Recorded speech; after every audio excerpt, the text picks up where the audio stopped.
We live, baby. We live, baby. We live, baby. We live, baby.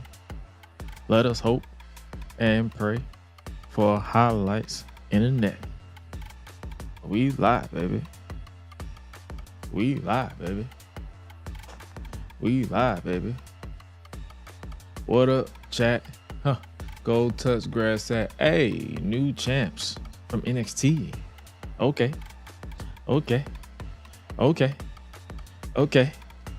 I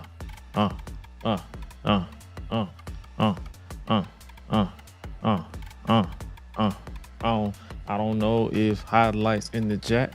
I don't know if highlights in the chat. I don't know if highlights in the chat. I don't know if highlights in the chat. What to do? What to do?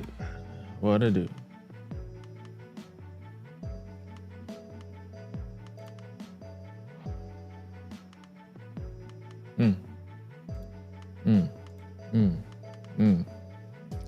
What up, base? What up, base? What up, base? What up, base? What up, base? What up, base?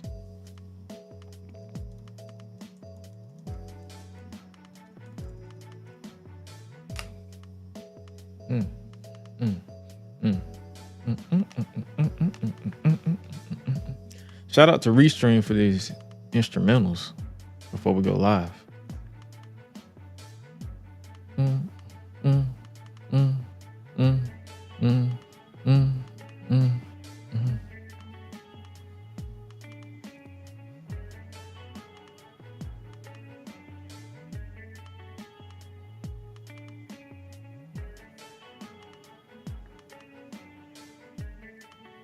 I might have to go live by myself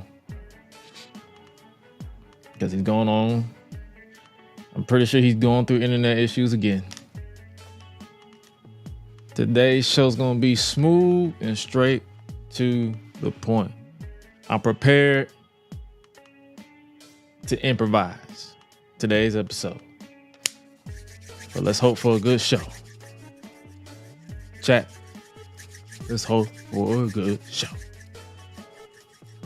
We're going to be talking about WWE, AEW, NXT, and maybe the Olympics. And maybe some football because, you know, preseason is hitting hard right now. My Dolphins beat the Falcons on Monday last week. So it was a good day. That day. Or was it Friday? Was it Monday or Friday? It's one of them days. So you already know I'm gonna get my shit talked. Not the polo. Hey brother, I bought new polos. I ain't gonna hold you. I bought new polos. I got this color. I got like a darker shade of blue. Got another white polo. I got so many polos in my arsenal. It's kind of crazy. But I'm rocking the polo. Like I love the polo. I love rocking the polo. For real. So you already know the deal. But appreciate you for rocking with your boy. Again, we're gonna give highlight another couple of minutes to try to join us. If not, then I will hit the button and I will just roll the flow. And when he hops in, he hops in. And if he doesn't show up today, it'll be, I won't keep y'all here all night. I got my thoughts. I got to get my shoot my shit as always. And next thing, we both in the same state. So for those of you who aren't aware, this new season of the GRESH Unleashed podcast has been going on since November of last year. Or no, November of 20, I think. Wait, how many? I think 2022, 2023. Yeah, 2023. October, November of last year. So every year we're going to pretty much season premiere, even though nothing changes. It'll be a gap. It'll be like a mini week break because it'll be the season finale will be October 22nd. And then I believe the first Tuesday in November will be a season premiere. And we're just gonna set it up to where we're both gonna be in the same place at the same time, so we won't have to keep dealing with these internet issues that has been that's been flying rampant like crazy. So let us hope and pray that it is fluid as possible when it comes to internet. What's up, brother? Can you hear me, brother? Yeah, I hear you and all your glorious background noise. Oh, that's a ceiling fan. If I cut that off, I'm freezing. Oh, no, you're good. No, you're good. I cut that off. Yeah, you're good. No. I'm gonna be hot as No. Keep it on. Hey, we all good, brother. I don't mind. I sacrifice some heat. No, I don't want. No, nothing to freeze. I don't want nothing to freeze. So that's what I'm saying. I don't want nothing to freeze. Okay, all right. But before we get started, how you outside of that? We just gonna roll? You want to just roll? Just roll? Yeah. Let's get into it. Right, we here. You feel me? How you feeling, my brother? You good?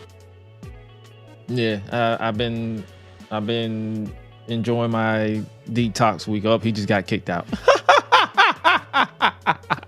But I've been enjoying my detox week where I'm going to add another week. So he just got kicked out again. It's okay.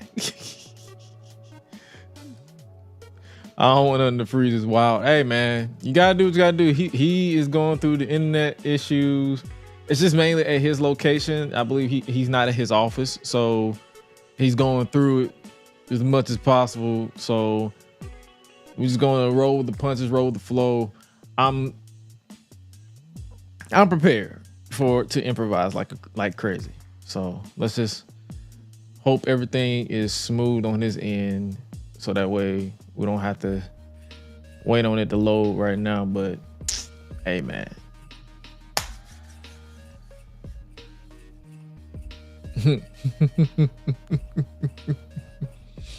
Oh man.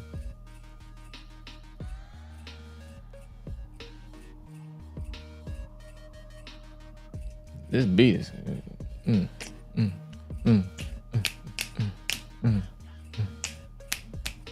Let's hope he's good internet wise. But yeah, what I was saying was I was tight, y'all. I swear it's this during the day. And I was just on my Xbox while we were watching NXT. Perfect fine. Like, I don't know what it is, y'all. It just, this internet likes to act on this. Because I just got the blur update thing and I can't even update it. So maybe that's playing a little bit of a factor. But continue, Gresh. I'm sorry. No, you're good. I already told them. I said I'm prepared to improvise this episode. So if push comes to shove, we'll just keep the ball rolling. But as far as me, I'm good. Detoxing this past week, I decided to just say screw it and add another week and another week and another week until I feel like I'm not relying on a lot of intoxications to get through everyday life. So I like that. Like, you're doing your thing, man. Those detoxes come their way. You feel me? So keep up the good work. I have to, because when it gets to the point where you are craving alcohol more than you're craving food, it's a problem. So yeah. Very fair point, my brother. Other than that, outside of that, I'm dealing with this one gnat that's in my house again. So don't worry, summer's I am just going to ignore it until I get off air, and then I'm gonna kill it. True. Summer's almost over. That's the positive. You know what I'm saying? We're almost in the fall. Definitely, that's a positive. It's so freaking hot. It's ridiculous. This heat is, oof. I don't understand. This ain't the heat we grew up in. That's all I'm gonna say. This ain't the heat we grew up in at all, in the slightest. So, but yeah, we're not gonna keep anybody waiting anymore. We got 44 deep here watching us across all platforms. So we're just gonna do what we're gonna do, and he's also gonna be hanging out in the chat as well. So just in case his internet does go out, I will get his opinion via the chat. So hey, We hear you. We're just gonna go ahead and either way, we got you covered. You feel me? Yes, sir. So we're about to hit that button and go with the flow.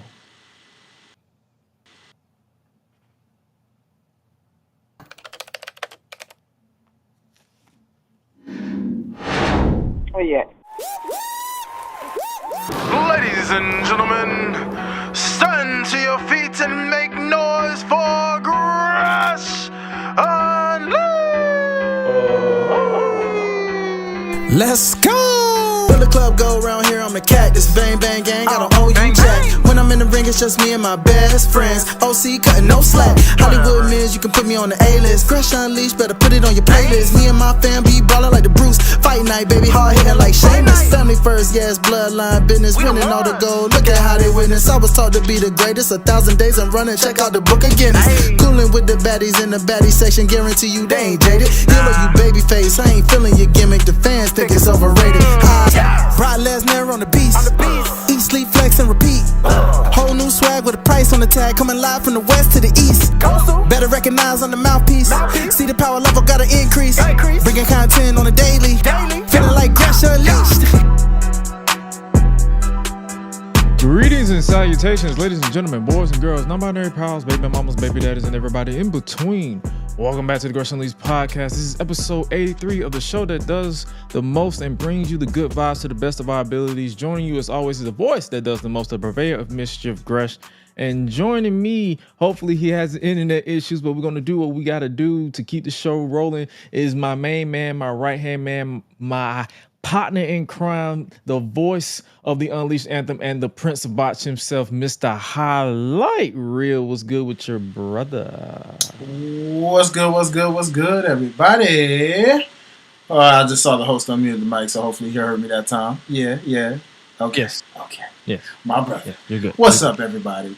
We here. We slightly a little delayed, but we here, you know what I'm saying? And as long as y'all hear me and my boy Gresh hears me, and the chat hears me as well, we in this thing, baby. Let's get it.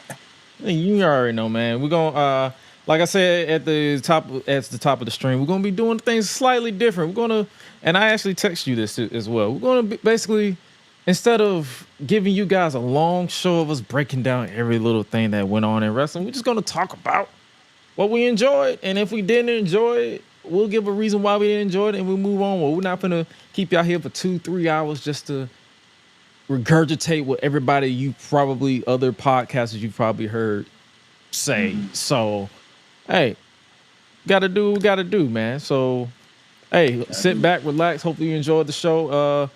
We might as well get this out of the way since we just watched it like we did last time. NXT. Anything stood out for you on NXT this week outside of the obvious that we talked about in the text? Outside of to the new tag champs, I figured they were going to eventually give it to Chase U. It just seemed obvious because what other tag teams are they really pushing like that? And that's really it. I mean, I ain't feeling Ethan's title run too much right now. Trying. We'll see what happens. We about in the same boat. I can give him his props. He can actually cut a promo that is interesting. Like what he said was interesting. It was like he was like, "Yo, it's NXT. It's not NXT. It's NXT me." Basically, I finally beat Oro. I did this, that, and the third. So I'm not mad at his promos, but as far as him as champion, I'm not interested. But Joe Hendry, is that the only shirt this his brother owns? I feel like this man owns. I see this man in blue shirts, the same silk blue shirt. Did he get them in a bundle, or does he own the same shirt? He's like Hey Arnold and two characters that. Oh, TJ Detweiler with that same fit, like Recess. He's basically Recess. Exactly. Yeah. Exactly. That's him. You know what I'm saying? He's wearing the same fit. So that's when you see that. That's Joe Hendry. I respect it, man. But it looks like we're getting basically Joe Hendry versus Wesley, the new and improved Wesley, and Pete Dunne in the triple threat match for the number one contendership that the winner will face Ethan Page at No Mercy on September 1st. So we can just go ahead and predict that that's going to be Joe Hendry, the way that they're building this man up. I guess because it's obvious it won't be Wesley, which is why I'm like, why are they even putting him in this match? He just made it known that his brother wants to clearly fight him. So what's the point? It's like, yeah, yeah. So they pretty much gave away the finish without even saying anything. I was like, I'm okay, assuming Wesley so gets protected. Joe, You know, yeah. I probably see the Rascals interfering in this and costing him the match. Or more specifically, probably Zachary to build their No Mercy match, and then probably Trick gets him. We're probably going to get a lot of interference just for Joe Hendry to win, to protect everybody, because you got 3 people who kind of needs to be protected.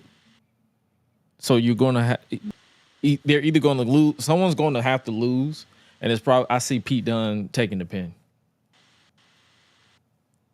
Yeah, usually always do as. Plus, in Pete's case, I mean, bro, you got a whole feud going on. We know you ain't getting that NXT title. Talking about leave, Ken talking about leave Joe alone. That's his good shirt. That's his only shirt, apparently. Ken, come on, Ken, don't do him like that. That's his only shirt. It's his only shirt, apparently. Like, let's go there. Hey, I'm noticing my chair is going down. I'm getting heavier than I probably should be. So I probably gotta get a new chair soon. Yeah, it's probably Mine does the same thing, brother. We gotta get some new chairs. Wesley's on Twitch said Wesley's heel introduction promo was missing something. Oh yeah, the boos. Oh, they still wanted to love him. That's the thing. Wesley, he felt the same, and then they kind of messed him up a little bit with having him come out with the same music. Yeah, you got to change. He literally came out. To be fair, most new heels don't usually get new music right off the way. Sometimes they do, and sometimes they don't. You know what I'm saying? Like, I say give it a couple weeks. Probably by No Mercy, he'll probably have that new theme song ready. I just hope it's not, generic. It's deferable. Generic is their middle name. Boy, you ain't never lied. I said let's just start there. that's literally their middle name. It's okay. They've already messed up I don't know how many themes on the main roster that weren't needing to be tampered with. You thought Death Row did LA Knights theme music, but that was a whole different group. Whoever that was, somebody else. He butchered it too. Some people feeling it. Some people feeling it. I gotta listen to it again. I gotta listen to it because it sounds like the same thing. It's just like it was messing with things that didn't need to be messed with. But I'm gonna see. I'll try to give it another listen. I reserve my judgment. But Roman, B said, you said, they gave him Roman. They gave him They gave him his WrestleMania Night 2 thing. That was pretty much it. But folks they want the slow bop. We want the slow bop. They want the heel tribal chief. Yeah, they want the slow bop. They want the that could be a heel and a babyface theme. You ain't have to give them that for no babyface version. I mean, they could have just kept the WrestleMania thing for pay-per-views because the ramp is longer. Yeah. And it's a longer song. That's true. It's a longer song. But as far as like SmackDown and the weekly shows that he's there, they could have just kept him with the original head of the table. Now, I read somewhere on Twitter where it was like he might have a new theme song. And I'm like, for what? He's the same character. Oh, brother, I'm just in the case of what we meant, pray and keep and believe wrestling guys or whatever you want. Wesley has a bigger heel theme, generic thing. But yeah, what Wesley said about Nash and basically not why I keep calling him by his NXT name, Zachary Wentz. Zachary Wentz and Trey Miguel. He basically said they left him alone to basically do damage control when Zach got fired. People was writing him off. Basically, wrestling fans were saying, "Oh, he's just a tag team guy." Then he went on to become one of the greatest NXT North American champions in NXT history. Some would say the greatest, but as someone who's lived through all versions of NXT, he's definitely top 5, and he's not 3 through 5. I can tell you that. It's a toss up between 1 and 2. Okay. And so that's what I'm saying. I'm like, it's a toss up, but he's definitely one of the best NXT North American champions. So he basically was like, all right, man. So he's like, by the time I whoop your ass at No Mercy, you two can go on and be wrestlers in TNA, and WWE superstar WWE superstar Wesley wish you the best of luck in your future endeavors. Very well said. In my own way, I felt like that was. So he was basically being a dick in the professional way. Yeah, I ain't mad at it. Hey. Oh, me neither. Well, I know you like them smooth. But nah, I wasn't gonna say that. Pause. Never mind. Yeah, never mind. Figured I was about that's some shit never mind. That's some shit we say offline. Yeah. So that being said, Wes, I'm excited to see this, but it's going to be interesting because as they pointed out in the chat, the crowd does have kind of mixed emotions about you. I heard people talking about some Tokyo-ish, Wes, and I'm like, oh. So y'all but then again, it is the Florida crowd. They cheer, they do whatever they want. For the most part. We'll Luckily, they go to the CW, they're in front of actual fans that are. So that is the plan when they go to CW. They're going to be like traveling for real. They're just doing the first 2. I think they're going back to Florida after the first 2. So they're testing the waters. They're testing the waters to see if they want to do that again. They should. If they want to travel. Because they come to Atlanta, we'll go to an NXT as long as you make it good enough. I know. I'm just saying. I'll go in general just to feel the vibe of the NXT weekly as opposed to stand and deliver or pay per view. But yeah, I guess they're doing that just to test the waters. The first one obviously is because it's the premiere, so you want to do it big, and then the second one because they're going head to head with AEW. So with Title Tuesday. So there's that. So sick of that. I'm sick of that. We're doing that again. And I'm telling y'all that right now, I'm only watching one show. So, man, me too. And it ain't that much. I'm just going to go ahead and get that out the way now. Like, I will watch AEW on its regular time on Wednesday. Mm-hmm. I will record it and just check it out on demand. Like, you can't make me. I'm not doing that. Facts. No. Boy, that just took. This is not WCW. Yeah, or 2020 for that matter. Facts. Good lord. But yeah, NXT for the most part was usual, business as usual. Obafemi versus Otis was a banger, in my opinion. I enjoyed it. Obafemi continues to improve, and Otis was definitely the right guy to put him up against. Because I know a lot of people was like, who will it be somebody debuting or returning? Nah, they was like, yo, this is gonna be Otis. And I'm like, one thing about Otis in NXT, this version of Otis post Heavy Machinery is always a fun time. I don't know what they're doing with him and Chad Gable because he keeps losing. So yeah, I've been noticing that a lot. Like, which is funny because it's like a fool, They keep losing. Meanwhile, Chad and them don't exactly look like winners either because they keep jobbing out for that freaking Wyatt 6. So it's like, well, I guess. Yeah. But yeah, NXT was NXT. We got, like you said at the top, we got new NXT Tag Team Champions in Chase U, Ridge Holland, and Andre Chase. Ridge's first title win. I thought someone was gonna turn heel or something, but no, that was the big deal. Ridge wins his first title in NXT. Someone cares, just not me.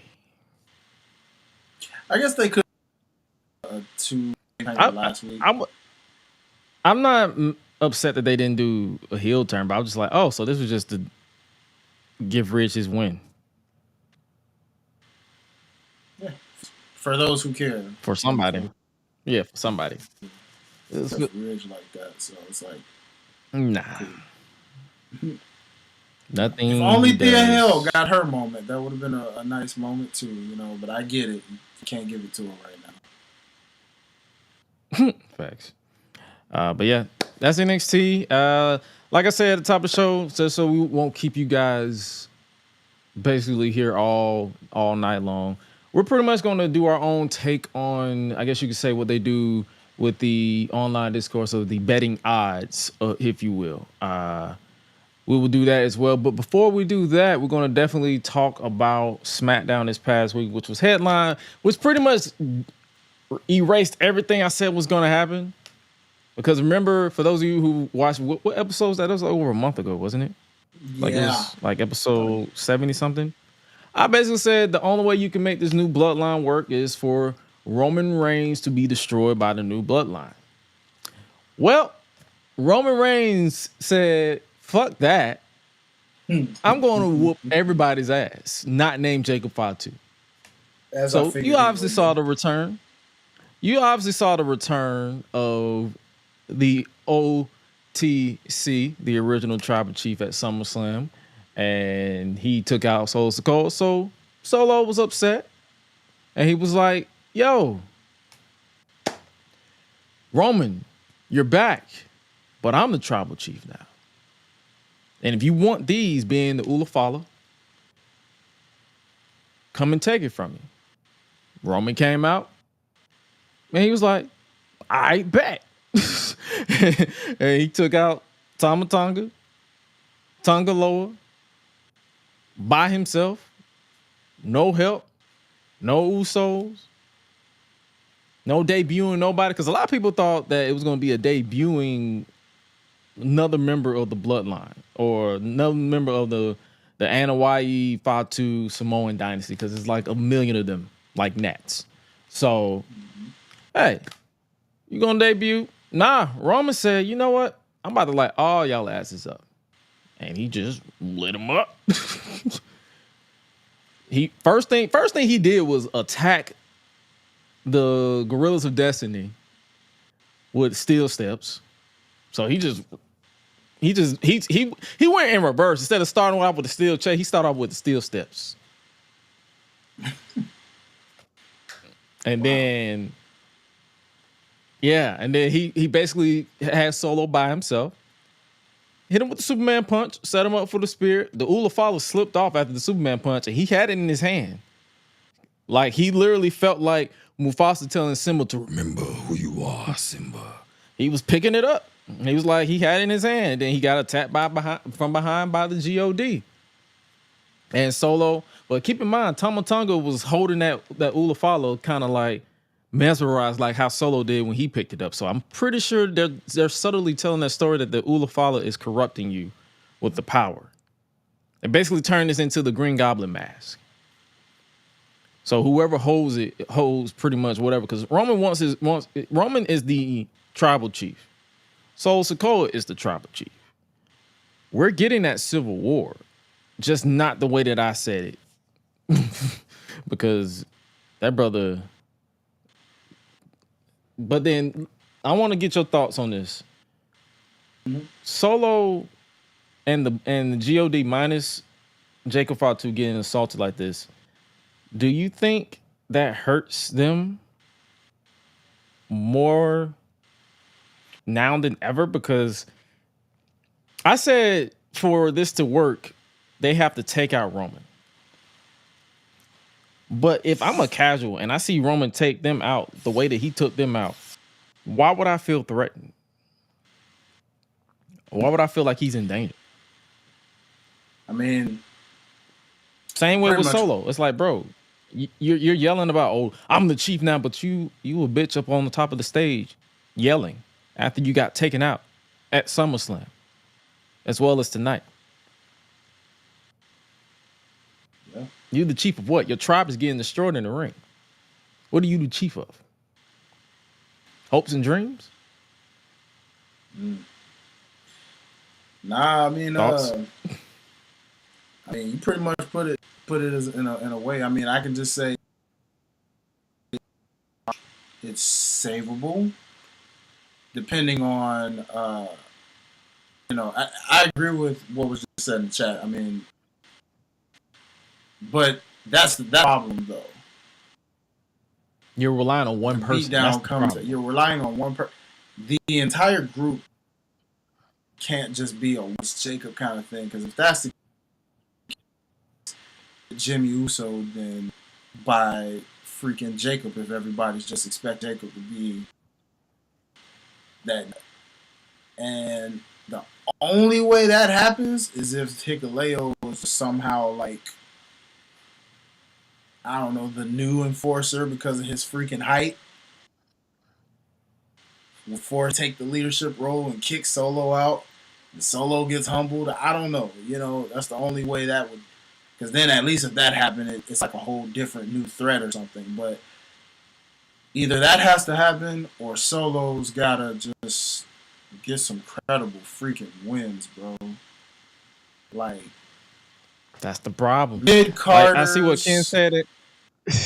I see what Ken said on Twitter. He's like, they still have to take him out on because they're advertising him for this coming SmackDown, and but they're not advertising him anywhere else because he's working the limited dates. I could see them taking him out here, but still at the same time, you still have that because they say because Ken said his next date after this upcoming SmackDown is when SmackDown moves to USA, so he's going to be out until September. He's going to be out for the rest of the month. September will be here in a blink. It's the end of, but the thing is, it's the end of September. Unless they, but yeah, like you said, the way these days move, it'll be here no time. Still, I mean, it'd be different if they were gonna say like, oh, he won't be back till like Royal Rumble. I don't know, top of the year. Like, oh, that's a waste, But like, you can hold off to the end of September. It's just, bro, like. How they do it. They got to do it. They got to do it right. Yeah, and I mean, I get everybody's thoughts on like when Jacob gets there, it's a different story. It's just from what I've heard on outside opinions and just listening on different theories and things like that. It's like you got the people thinking The Rock is really just the real person behind the Solo craziness, and maybe he's orchestrating the strings. Could be a possibility. Leads to Rock and Roman, or Rock and Cody, or Roman and Cody. Everybody's playing these different possibilities out of what we'll get by WrestleMania season. What kind of blow off is Solo and Roman big enough to be its own thing? Many people don't think so. Honestly, right now it ain't. If him and Cody wasn't a big thing, him and Roman ain't gonna be a big thing either. Now the Bloodline versus the Team Bloodline, as people keep calling this. Sure, a Civil War, people will pop for that because they secretly want that. That's what they want. But they mainly want it because you'll get that slight little meeting between Roman and Jacob, right? But they actually want that one-on-one between the two. And again, the only way I can see this working is if, let's say they do the Civil War, obviously the Timu Bloodline would lose, I'm assuming. They lose. Jacob pulls a Solo on Solo. He then feels he's the tribal chief, kicks Solo out. Now Solo's got to work his way back from the bottom. He's all humbled. Probably off TV for a little bit or something. Who knows? And then Jacob's over here forming a new little bloodline or something. And then it builds to it's a million of them motherfuckers, so it'll work. It'll work, and it can lead to it'll be Bloodline 3.0, but maybe it'll be 3.0 will probably be 10 times better than 2.0 for all we know. Guarantee you with Jacob, they're not gonna call it Timu Bloodline. I see what you're saying, but it's just like at the same time, that's you run the risk of rinse and repeat. You do. No, you really do, bro. And that's why So I'm it's like, like something's got to give. That's why I'm like, I don't something know. real. SmackDown this Friday is really going to have to be like, okay, I'm going to literally pay attention to see what they do because it's not looking the best for this current bloodline. Because if one man took you out, Exactly. And that's without Jimmy, without Jay, without Sammy. You get what I'm saying? Like, without Paul barking orders, like one man.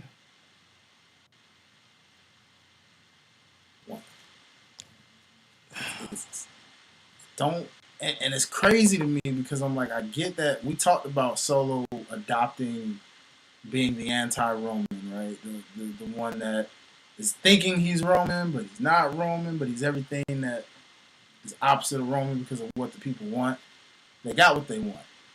However, where's the Solo that we either got in NXT that was street champion or at least the Enforcer Solo that was just as badass without having to say much? Now, a lot of people character work on the mic, but it ain't translating in the ring because he's not ready. So my thing is, if he's not ready, why would you put him in this situation to begin with? My thing is, who is saying he's not ready? Are wrestlers saying he's not ready? Or yes, everybody.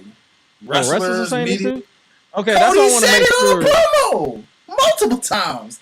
If he's saying it, but you know, that's promo on TV. Know. I'm talking about like actual people who's been in the business. That's why. True. That's been my thing because I want to make sure people.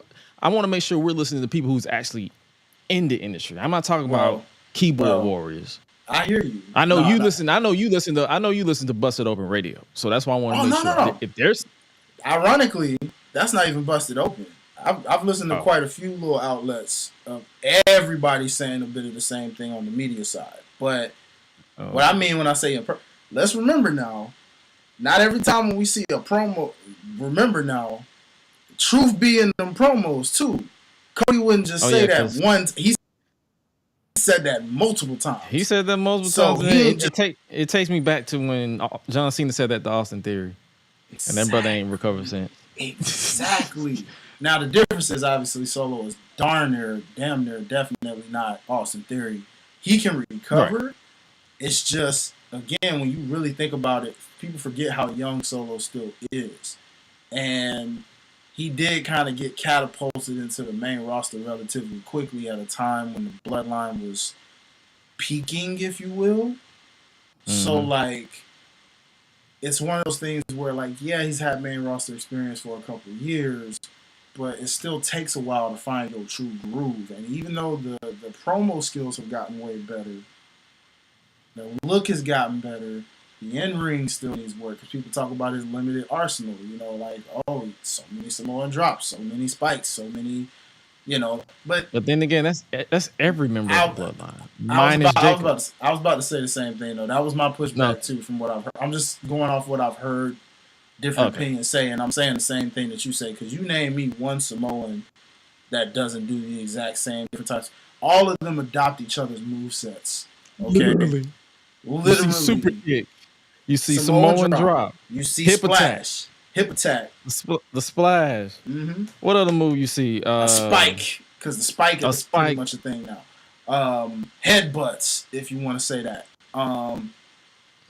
That's really it. It's like the 6 moves of doom in a sense. And it's all and that's why when you see people like Jacob who does the whisper in the wind, mm-hmm. the moonsault.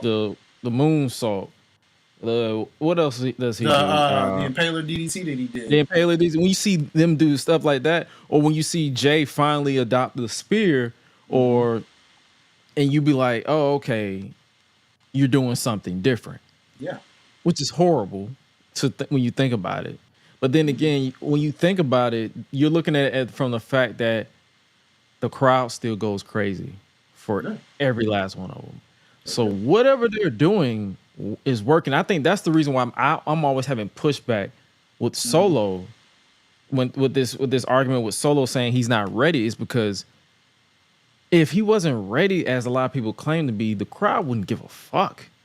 No, and that right there is what matters the most. Because again, people forget. Piped in noise or not, because if you want to use the piped in noise excuse, you can. I have eyes that work.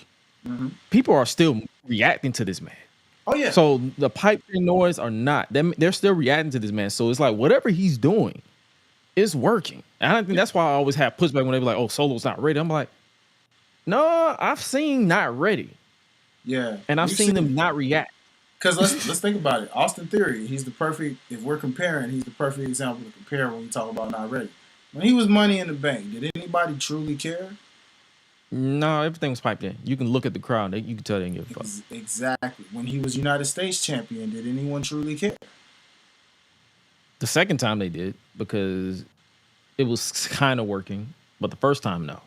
Exactly. You see what I'm saying? So it's like there are things that, like I said, Solo, one thing he has on the side is his family, for one, and the history of the family, but also, like you said, those fans react, and it's better than no reaction. But there's still something that is missing for next gear. For sure. And for sure, there is something missing. I feel like the Roman Reigns light isn't working for him. If he finds a way to get back to the street champion and evolve it, because I feel like he hit his stride a little bit as the street champion.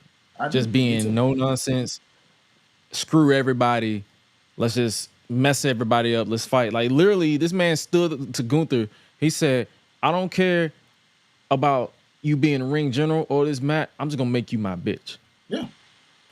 I missed that Solo. We need to get back to that. That Solo gave me shades of. I know John Cena tried to call it a Samoa Joe ripoff, which was kind of hilarious, but it's a good rip. I'd rather him be a low key ripoff of a Samoa Joe than a Roman Reigns, because at least street champion Solo was wrecking havoc. He didn't give a who he was in front of. You know what I'm saying? And then on top of that, he didn't care if he was Gunther. He didn't care if he was what's his dude? Come Tuesday. What was his name in NXT? Shit. What was his name? Damn. I know, bro. It's yeah. Like he didn't care if he was big, small, savage or not. Carmelo, yeah. Remember, he didn't care about Carmelo. He didn't care. He did not care. And yo, I'm ready for you. So Solo, it's like I'm ready for them to go into the next gear. I feel like one thing about it, because I want to definitely talk about it on today's show before we move to basically what we're doing with Bash in Berlin and Clash at the Castle. I mean, not Clash, because All In.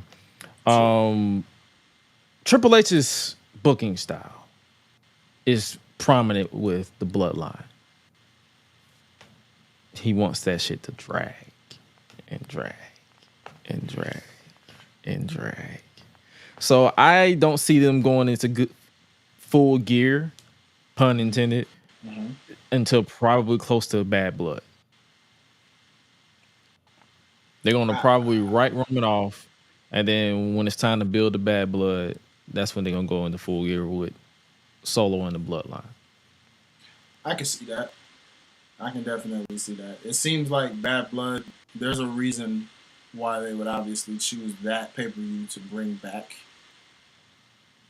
Knowing him, yeah, it's going to be for a build-up of some type of, literally, whether it's the Bloodline or just taking feuds that we've seen slowly building up. Like, we talk about New Day a little bit. That might be something that ties into that. It isn't Xavier Woods' hometown, for crying out loud. Wouldn't be surprised if by that point, now I'm calling November-ish, but the more I think about it, he could get ready for his hometown where he could get that like hometown solidified win to then catapult him into his singles run. But who knows? But you're right. No, we can't predict Triple H's booking. He likes to throw everybody off. Don't he? So that's the fun thing about it. But yeah, speaking of, we mentioned Solo Sikoa and Carmelo Hayes. I know last week we wanted to talk a little bit about Carmelo Hayes, but the internet was acting flaky. Yeah. You have some thoughts about Mr. Him. Yeah. Okay, I'm gonna try to. I'm not gonna go so deep to say how people are like Triple H doesn't care about black talents right now. It's not looking good for him right now when you really sit there and go down the list of black talents. So hopefully for his sake, Mr. Slow Burn, Long Burn, you build up to these things because right now you're proving everybody right so far. But something doesn't seem to be clicking here. Match-wise, Melo's going crazy. You know? You had solid bangers with Andrade. Clearly they have great chemistry with each other. I like where it was kind of going with him and LA Knight for a minute, despite LA Knight kind of cooking him on the mic. I like where they were headed with that. It fit, but they just kind of suddenly dropped it once they put LA Knight in that title picture, and I don't know if they're going to try to revisit that or what, but as of right now, that had some potential to be something nice. He cooked with Cody, had a great debut, but it's just like, you didn't win the Money in the Bank. You haven't really won any matches. Because when I saw him lose to Andrade twice like that, I said, wait a minute. You're losing to the guy who's the speed champion. And on top of that, WWE has done literally nothing with since he's returned. That's not a good look if you're Melo. I'm just saying. Because you should have at least got one on this man. The swag's there. I want to say the reaction's kind of there. But for some odd reason, it just ain't the way it was clicking in NXT. Now, maybe he needs Trick back. I don't know. Maybe they did kind of catapult each other pretty well together. I don't know. You know what I'm saying? I can't 100% say that. But it is interesting to me how he's doing there and even how Trick seems to be on his little side quest mission in NXT these days. Since they've been split apart, you can make arguments on both cases. I'm a little nervous right now when it comes to Carmelo Hayes. There's still time. That's completely natural. Trust me. Yeah. I'm keeping it patient. You know what I'm saying? I'm keeping it patient. That's your reaction is completely natural, especially if you like we've catapulted like, yo, this man is next up. He's the guy that you shape a brand behind. But it's like that's what I'm saying. That's the thing about Triple H's bookings. Like, you have to be patient. Mm-hmm. Like, you have no choice. This man will drag. Like, you see what he's doing with the Final Testament and the New Day. Like, I legitimately, when that music played for the Final Testament to come out after Odyssey Jones squashed Vincent Whiny on Raw, I legit groaned. I was like, oh my God, we're still here. Why are we still here? But I was telling y'all about that because I called that from jump. Remember, even when people weren't even caring about Cross, and I know they still don't, but I'm saying, like, when I was saying, I was like, yeah, he keeps. I kept telling y'all, you gotta watch those backstage interviews that a lot of people don't really watch like that. He was saying a lot of these things, and now it just got more public on television. But like you said, the problem is Triple H keeps dragging it, and it's like, bro, just get to the point. Like we legit saw it on Raw, because that's pretty much. That's a nice transition to talk about what happened on Raw. Because outside of that, nothing much of note happened on SmackDown besides the big three reuniting. So that's probably going to be a 6-woman tag against I got a theory on that, by the way. I'm glad you mentioned that. Yeah, what's up? I don't know why, but if you've noticed as of late, we got a whole lot of women's trios. And I just feel like they're trying to quietly create women's trios titles. And I think they're going to quietly get rid of the women's tag titles by introducing trios titles. That's what it feels like. Because think about it. Bianca, Naomi, and Jade, Blair Davenport, Alba Fire, and Isla Dawn. Freaking something Fusion Control. What the freak? The Pure Fusion Collective. Collective. See, yeah, botched it. You know what I'm saying? That you got that, and then you got.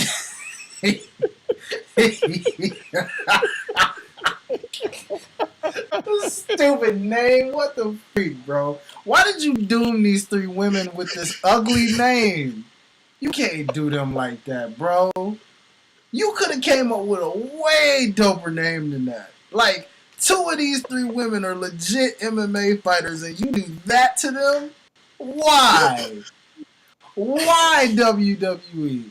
That's more generic than a Def Rebel theme, bro. What the freak?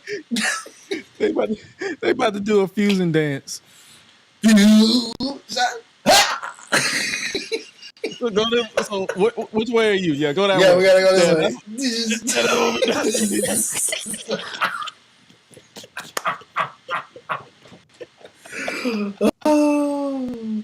Oh, weird. That is a clip. That's definitely a clip for the show.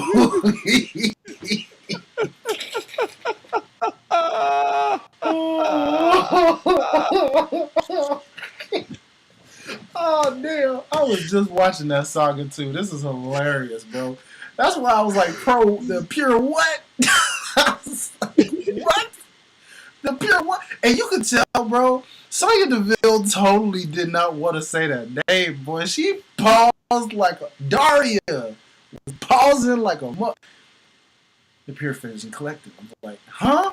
The what? I'm sorry. What are you called? So let me get this straight. Bobby Lashley and the Street Profits. Need I mind you, by the way, they still never really officially got a name. But they're the Pride. Yeah, exactly. But they never really acknowledged it as the Pride, right? They tried it's like they tried every 2 weeks and then it just never stuck. So they just gave up. Bobby Lashley and the Street Profits and BFAB. You're like, huh? What? That long ass. Okay, all right. Meanwhile, you got these 3. I mean, what's the series? Damage Control, Pure Fusion Collective. I swear to God, if you give Bianca and Naomi and Jade a name, it better be the name that somebody out there in the streets made up. The Powerbomb Girls, which the Prophetess. Yeah.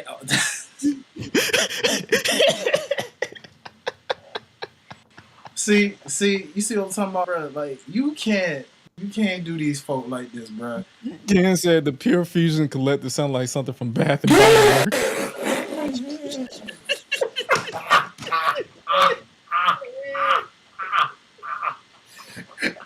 Hey, shorty, you got that new Pure Fusion Collective? I got you. You. That dude sound like a weed strain too, bro. Hey, bro, and you got that good that Pure Fusion Collective. Like, seriously. I got you. Beast. Boy, hey, he did say that. He did. Like, he literally was like, nobody with the name Collector's ever seen. And I said,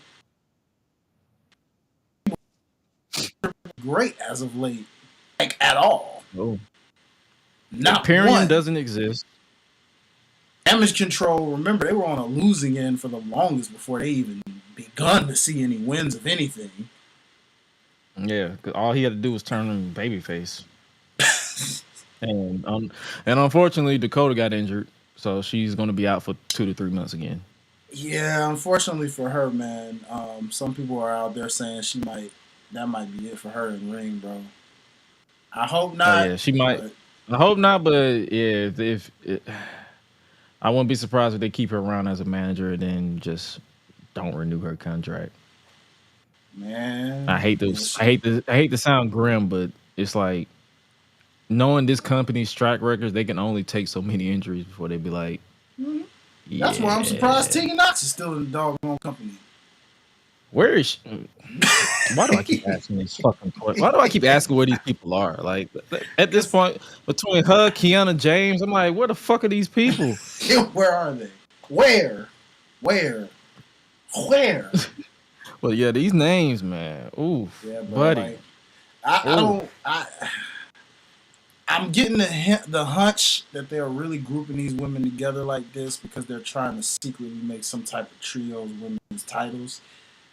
It just feels that way. I could be wrong, but think about it. What other way to? I wouldn't. If you think Long about as they, I think my gripe is with it's the same thing across all companies.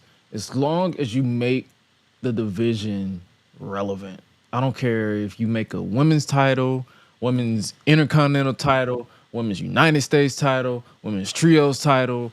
I don't care as long as you make it relevant and you actually prove that you care. yeah. Because Absolutely. let's keep it a stack. There's a few times where the men's United States title and the men's tag team division, they don't care. You can tell. Especially the men's tag team division, because I mean, yeesh. Bloodline has one set of titles, and meanwhile, who's Raw tag team champions again? Oh, the Judgment Day. See, And they have Finn in a singles feud with Damian Priest. While JD is the punching bag. They have not defended those titles yet. I mean, they teased that Sammy and Jay might challenge, but you know they're gonna lose that. I don't even Because Jay is back there, is in the background, just chanting yeet left and right like crazy. Like he's not doing anything of relevance, even though he's one of the most over talents on the show. Every time his music plays, and then the bell rings. Sometimes I look back and I say, how proud is Roman of what they're doing with Jay right now? Is there part of him that's credit? Another part of him that's like, yeah, this ain't what I had in mind. Give me back my cousin. Yeah, That's why when he's like, just give me back my cousin, because you're not doing nothing with him. It's gotta be. It's something, bro. Because I'm like, man. You can kind of tell that they probably taking their hands off of his story. You can definitely tell. Yeah, because I'm down with the yeet. It's dope to see. I love how the crowd. It's a good time, but it's good for the crowd to say. But if you say it every 5 seconds, I'm like, motherfucker, stop. Yeah, it drives I me didn't crazy. even say it. I didn't even say it that much when it was a trend in 2012. I just when I danced, yeah, yeet. That's literally it. That's the only time you heard me say yeet. But I didn't say it every freaking time I said a word. I didn't say, "Hey Ma, what we cooking for yeet? What we cooking for yeet dinner? Yeet. What we eat for the yeet? What's for lunch? Yeet. Hey girl, you got that on? Yeet. Hey girl, hey, what you is that strawberry McFlurry? Yeet. M&M McFlurry? Yeet. McDonald's actually know how to fix the ice cream machine? Yeet. Like, Yeah, you know, when you say that many times, after a while, you're like, good God, man, shut up. Yeah. you be like, what's that Dave Chappelle skit? Shut the fuck, shut up. You be like, shut the fuck up. Shit. Hey, yo. Stop. Yeah, man. Yeah. Oh man, I'm begging them to put him back. Long as the merch is selling, but it's like I'm begging him to make Jay depressed again. It's good, I At guess. least he was compelling. True. I guess it's good. He's been cleared because then you really would have been. Yeah. No. Exactly, no pop. My poor Jackie, brother. I know, man. I know. I'm right there with you. But we was definitely talking about New Day and Odyssey Jones. But yeah, it's looking like we're going that route. I got a theory though. Like, I'm gonna share a side theory on that. Now Stephanie Hypes shared this on Twitter. However, I had this thought actually before I saw her tweets, so I'll chalk it up as we both have this theory. But many expect Xavier Woods to go heel, but what if it's actually Kofi because of the Jones? this. What if Kofi's the one to actually do the unthinkable and become a heel veteran type who's mentoring a guy like Odyssey Jones, who's obviously the heavy, because we know Kofi's not the biggest guy in the world. But of course, what if it kind of catapults him as the veteran to be like, hey, truth be told, y'all been dragging me down anyway. I've been trying to get back to the title that I shouldn't have lost in 5 seconds. Or something. Who knows? You know what I'm saying? What if Kofi's like, I'm tired of, I've been here for X amount of years. People think my time's up, but you know what? Nah, man, bump that. I got somebody that actually wants to listen to my mentorship. Somebody that I can groom to turn into a future world heavyweight champion. But before we get there, I got unfinished business to get what I shouldn't have never lost to begin with. What if? What if Kofi's the guy to go heel?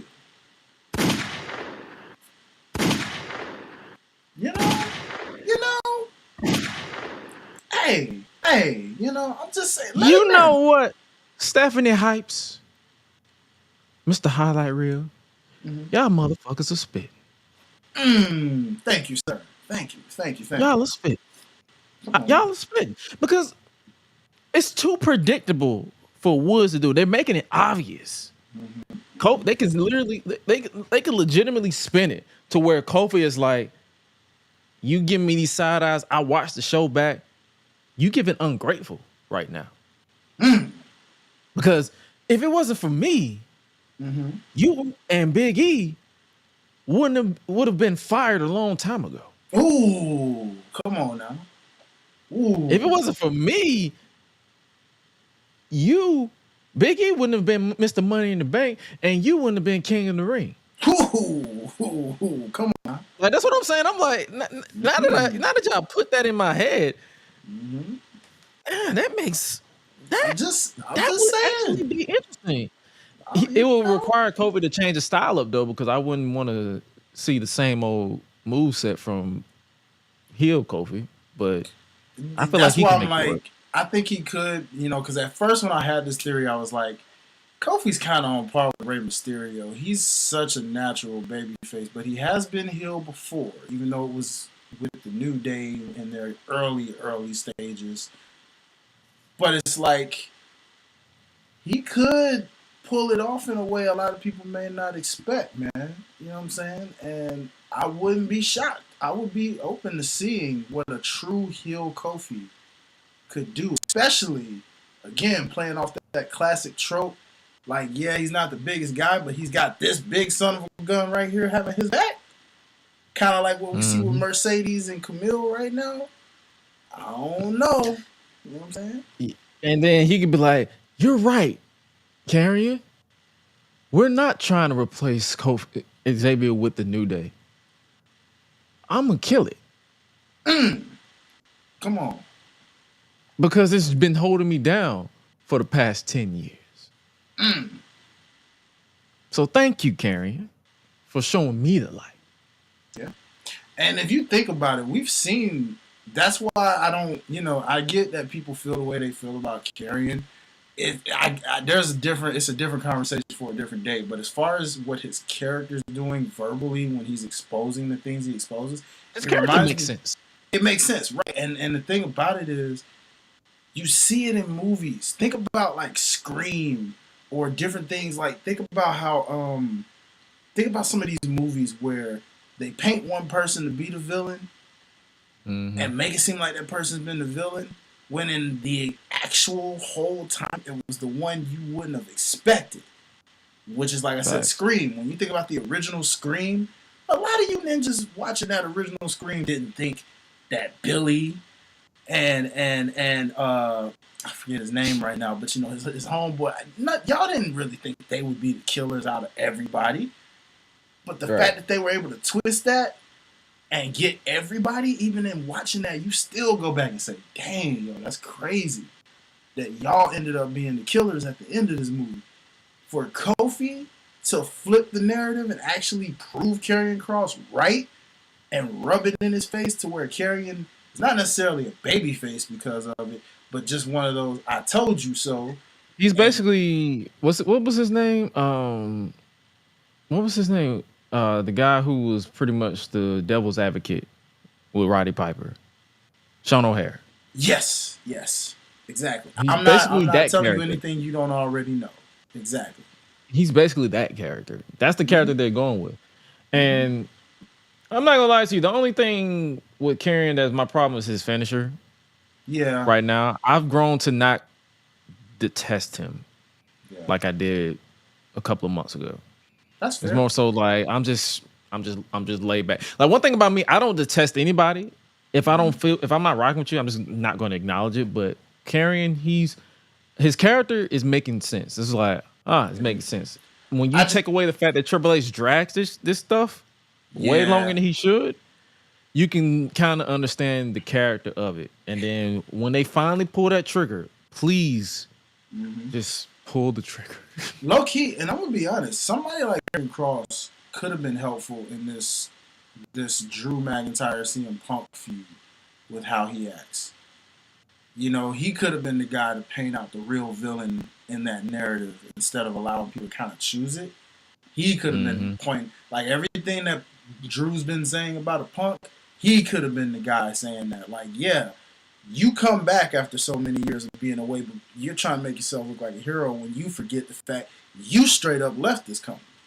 You know, or saying, you know, and dragged it through the dirt for well over 10 years. Exactly. Like, there's some things that, like, this version of Karrion Kross, it may not be Killer Kross that everybody remembers and likes, but if you really pay attention to the character side of what he's trying to do with it, it makes so much sense that I'm looking forward to seeing who else he does this to, because it does help with the story. It's like a ripple in the multiverse kind of thing in the WWE universe. He's like purposely, you know, changing the game with his narrative of words that'll make you sit there and think, you know what, sir?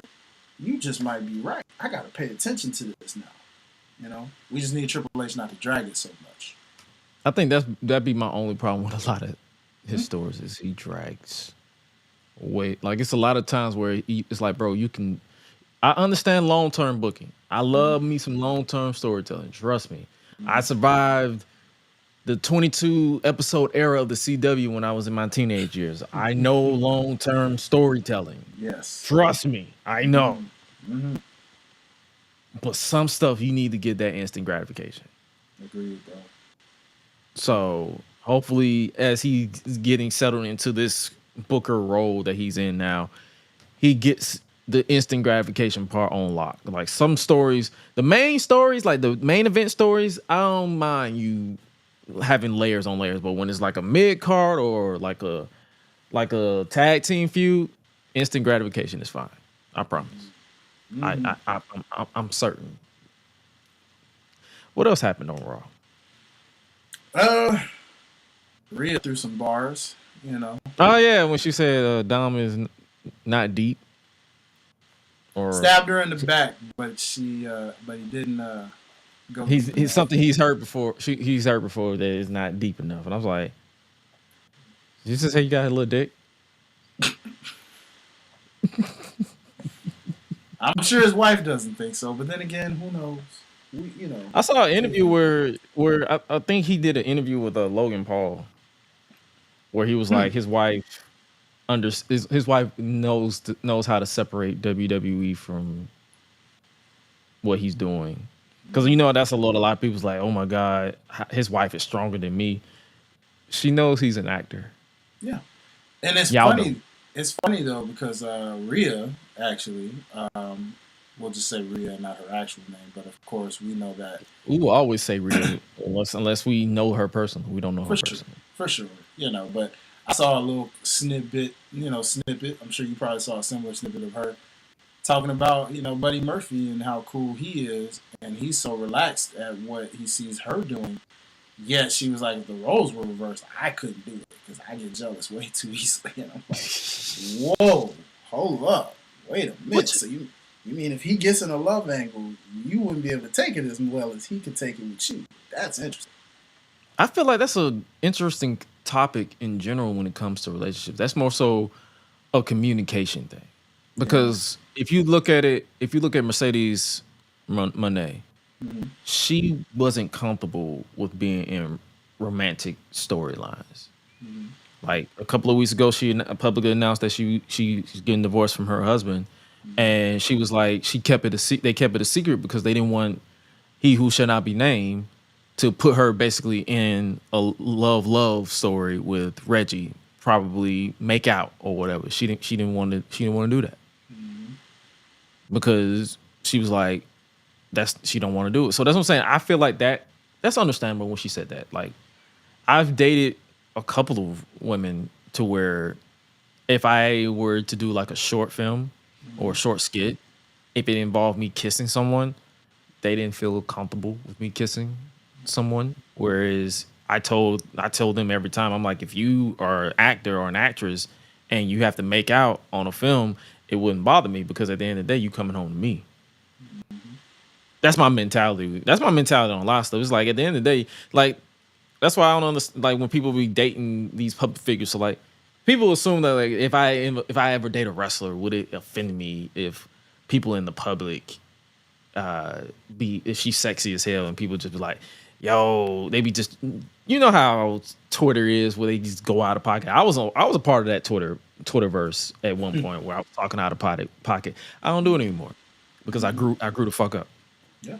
But someone asked me like, would I be offended if that happens? Or like the way people talk about Rhea and tag Buddy Murphy into like, would I be offended? I'd be like, no, I'll agree. I'm like, yeah, my baby, fine. Don't you agree? Like, it won't offend me. But then I understand her point of view too. Is like, yeah, that probably would bother me because it's just a mentality thing. But it also comes down to that communication. Like you just have to communicate that with your partner. Like, hey, it's acting. Because I continued to read it with Dom's wife. She was like, I think she texted him. She was like, "There's a tarantula in the garage. Whatever that means, what it means, whatever." But at the end of the day, I feel like he says she's cool with it. Yeah. Only thing, and I'm pretty sure she would be cool. I'm pretty sure she's cool with him kissing Liv Morgan too. So it is what it is. Yeah. Now, Liv Morgan and people in Liv Morgan's position are always the ones that are always interesting to me. When you are truly single because you are focusing on yourself, and as she openly stated on the pod that she was on, yeah, it's like, well, shoot, ain't it amazing how you're the one person that's like, hey, makes no never mind to me. I'm single. I'm cool. And I ain't got nobody to worry about. I can wear these booty shorts. I can show these lit. I can do everything I want to do. You got nobody to be like, hey, bro, that's a little too revealing. What you doing there? You know, this and that. She living her best life. I feel like, and honestly, I feel like that's the thing with who your partner is. Mm-hmm. Like, let's keep it a stack. I'm pretty sure Buddy sees the stuff that Rhea be wearing. Of course. And he probably be like, yeah, that looks hot. Mm-hmm. And I'm pretty sure Liv would love somebody. I can't speak to her because I don't know her. But I'm pretty sure she would love somebody that will be like, damn, that looks great. Mm-hmm. Wear shorter ones next time. I can say the same thing for Zelina Vega and Tommy. Or, I'm sorry, Aleister Black. Aleister Black, yeah. I mean, he was Tommy on the Independence, so. Yeah, so, but, you know, like, sure, that's pretty much the same case, you know. Everybody knows Zelina has a very popular fan base.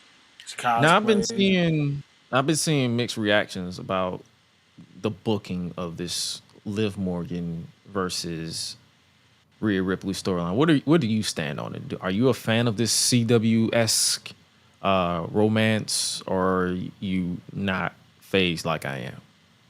I'm not phased because I don't get when people say they don't like the romantic storylines. I do, because I actually thought those were always kind of cool growing up. Even when I was a kid, I liked them just because it was like, oh, cool, you know. And especially at a time when social media didn't exist, where we had what do we have? Word of mouth and the magazines and and the little reader boards or whatever, like the little subreddits before it was subreddits with like the little boards and stuff. Yeah, you know, like those made it more fun to me because you were like, ooh, so they really dating. Like when people used to be like, oh yeah, you know, China and Triple H were a real life couple. Wait, they were? Because they didn't look like that on screen. I thought that was just his muscle. Like, Facts. they were a real couple. And then to find out, like, oh, they really were a couple. Wow. Oh, wow. Stephanie stole him? What? You know, like. Then it becomes a whole thing. But I love that because it was like, it separated the reality from what you saw on screen. Because let's keep it a buck. Let's go back to when Seth and freaking Becky were a thing on screen. Their chemistry is not there on screen. It's there in real life when they live in their best life, I'm sure. But as far as on screen, they don't fit. Oh, yeah, that shit was terrible. Terrible. They don't fit. The best thing that came out of that was Becky taking a doggone end of days. That was it. It was forced, and even they knew it because they were in two different places in their career at that point. There was no way. You know what I'm saying? But when you look at like Edge and Lita, Seth was still the burn it down Seth, and Becky was still riding the man wave. Right. And that's what I'm saying, bro. It's like those angles. Only and then the man, what was his T-shirt? The man's man. Oh yeah, that was so horrible. That was a great area. If I didn't even know, it's like if you wear that in public, they'd be like, that was a very vacant thing to do. Yeah, it was, and that's why I'm like, you know, I'm glad we're away from those angles, but I love the relationship angles because again, we don't need to necessarily know, and that's the only negative to note social media is that we don't need to know wrestlers' personal lives on who's really dating who, unless they feel like they want to share it, and that's cool. I celebrate it. Like, good for another thing that I despise about it too is like when someone jokingly brings up their significant others in real life, you don't have to play civil police to be like, no, let's keep this person away from this person. Bitch, who are you? Yeah. Like, I'm not out here saying this person will break up their relationship. I'm just saying, like, remember when it was like, okay, Dom got a real wife, a work wife, and a side chick and Liv. It was niggas all up and down my mentions talking about let's keep it separate now. I'm like, first of all, fuck you. Second of all, I know how to cut it off. I'm not out here saying, oh my God, Liv is gonna break up Dom's marriage. No. I'm just jokingly about saying, hey, he has a real wife off screen, a work wife, and a side chick. Now his side chick is his main chick, and he has an ex-wife. He has an ex-work wife, and now he has a real wife. So it's like, if you don't know how to tell those jokes, please keep it to yourself. Your lack of comprehension ain't got shit to do with me. But yeah, I agree with you on that. I actually enjoy those type of stories because I'm a writer at heart. Like I like story. Like don't make it too cheesy. Yeah, but make it fun. Have fun. Like the whole Liv getting on social media saying when Rhea said that line, she was like, "Well, I can tell you that is not true." Yeah. You can tell she was in character. Yeah. So if you know how to tell someone away from their real person, then you're doing great. If you don't know how to tell the person away from the real person, maybe you should not consume this type of entertainment. Because you take it too personal. You know, and people forget we also call wrestling one of TV's greatest soap operas. So what's a soap opera if you don't have the romantic angles the way that you do? You know what I'm saying? And for the love of God, please stop policing how people react to this shit too. Yeah, man. Y'all love like if someone is fantasy booking how this goes, stop.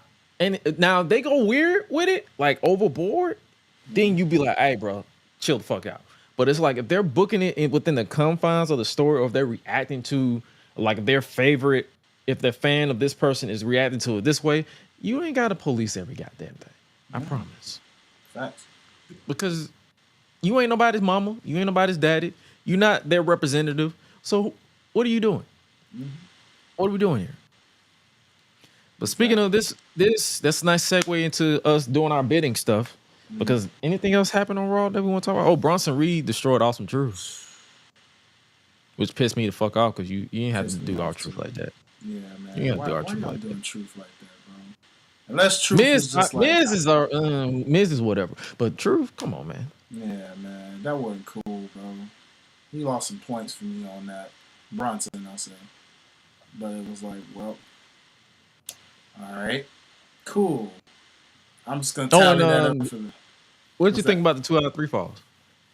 Oh no, I thought that was solid. Predictable as they got towards the end though, because it took so long for each fall. You kind of knew like, well, I guess that means Braun's gonna win 2 straight, kind of thing. I thought it was gonna be a clean sweep. Right I did too. And then when Sammy got the first fall, I was like,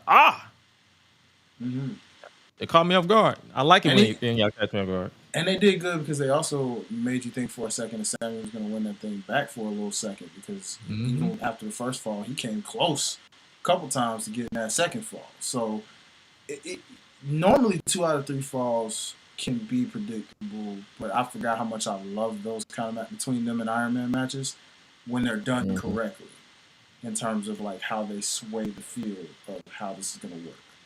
You know what I'm saying? So yeah, that was a solid main event. Like Pat McAfee said, it was a PLE. That was PLE worthy for a Monday Night Raw. Now, what do you think they go with Braun Breaker as Intercontinental Champion? I'm trying to figure that out, honestly, in terms of like who the heck makes a good contender for this guy that's on that side of the field, other than Dragunov, when they decide to inevitably go to that route. I don't know, man. I mean, I doubt we see Jey Uso go after that title. I was kind of hoping that he would have came out and sort of teased him going after it, but then again, they're so focused on him saying yeet. I'm not surprised. Yeah. So that's why I'm like, who else is really just on that side of the field, really shining in the mid card like that?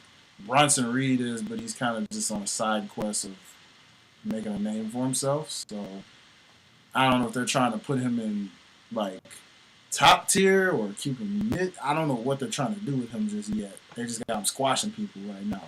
So it's similar to what Braun's doing when he spears the hell out of people. Ludwig, Sheamus, they could contenders. They could cross paths with that. So I'm saying, like, and one thing about Braun, the way he does, and especially the way he conducts interviews, like I checked out his interview with Muscle Man Malcolm from over SummerSlam weekend, and he was like, anybody can get it, even John Cena.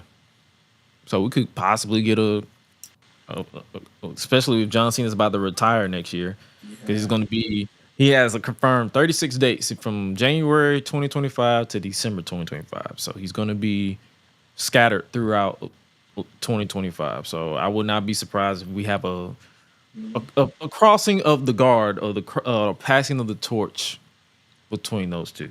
Story-wise, that definitely makes sense. Cena's never won that title. It's one title he's never won. And then also, you know, if you're going to have some people Cena's going to put over, he's one of them. And the guy we talked about earlier is probably the other guy, if done right by that point, Carmelo Hayes. So, those are your 2 future stones that you want a guy like Cena to put over. Because clearly, the last 2 you've done ain't really fared the best. Nope.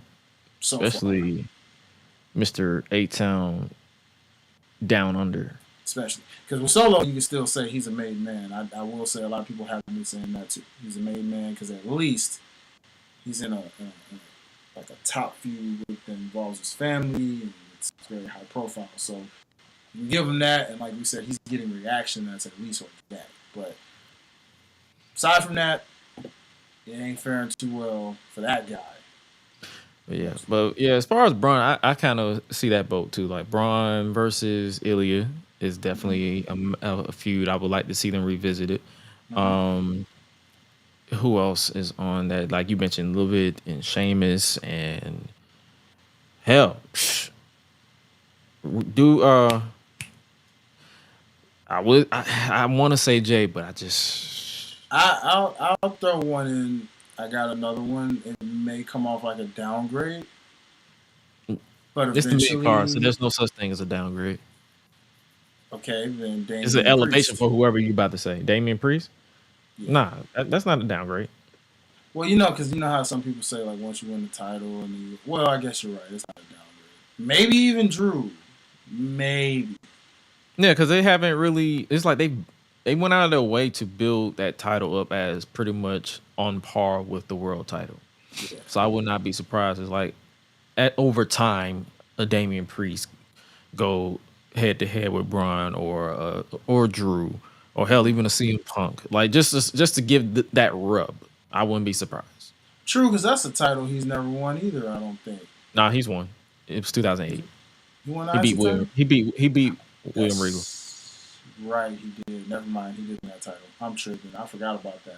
All right. He never won the U.S. title. Really? Oh, that's interesting. He's World Tag Team IC. Mm-hmm. He won the World Heavyweight title and the WWE title. Okay. And Money in the Bank twice. But yeah, he never won the US title. And the ECW title, excuse me. But yeah, so he's got some contenders then when everybody's kind of done with like their side quests. And like I said, you can't forget a Bronson Reed, a Seth Rollins, just it depends on the order of plans for everybody depending on you know what I'm saying with that, because the world heavyweight title picture, obviously Gunther's going to need all the challengers he can get as he runs through who he runs through. Once he runs through them, obviously they're going to have to go for the IC they're going to title. build these guys up. Yeah, they're going to build these guys up. And speaking of Punk and side missions, it's looking like we're probably getting a strap match between him and Drew at Bash in Berlin. How you feeling about that? I don't know how I missed that part of Raw for some reason. It was literally it literally happened right as Randy Orton finished his face-to-face with Gunther. Interesting. It literally just transitioned right into it. Strange. Yeah, I'm kind of surprised I didn't catch that specific part. So, yeah, that sounds about right for these two. Usually it's either something like that or a dog collar match or, and I wouldn't touch the dog collar. I wouldn't touch the dog collar because WWE is still technically PG, so I feel like they wouldn't do the dog collar match justice just yet. Yeah, that's what I'm saying. Like for them two, it's either a match like that or a Hell in a Cell, which I'm also surprised they didn't go with. That's what I'm saying. If they go past Bash in Berlin, Bad Blood, Hell in a Cell would definitely be a nice closing for this personal feud. Yeah. Which a lot of people, for some reason, are not comprehending why it's over a bracelet. And it's like, it got to the point where Punk had to legitimately spoon feed people saying, it's not about the bracelet. It's the principle of him having something. He's keeping my wife's name in his mouth. He's keeping my dog's name in his mouth. That's the principle. That's the principality of the situation. Mm-hmm. Like, I be laughing when people need to be spoon fed everything. I'm like, it comes across pretty clear to me. You mentioned my wife's name.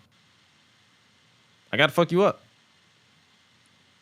That's like you mentioning my kids or my nieces and nephews. Like, if somebody mentions my nieces and nephews with ill intent, I'm gonna punch you in the mouth. Mm-hmm. That's the same situation here. But if they do have a strap match, I need them to not do the corners. Remember that version of the WWE version with the corner? Yeah, I need y'all to go straight up. Y'all just attached to each other and just whooping each other's ass. That's literally it. Yeah, though.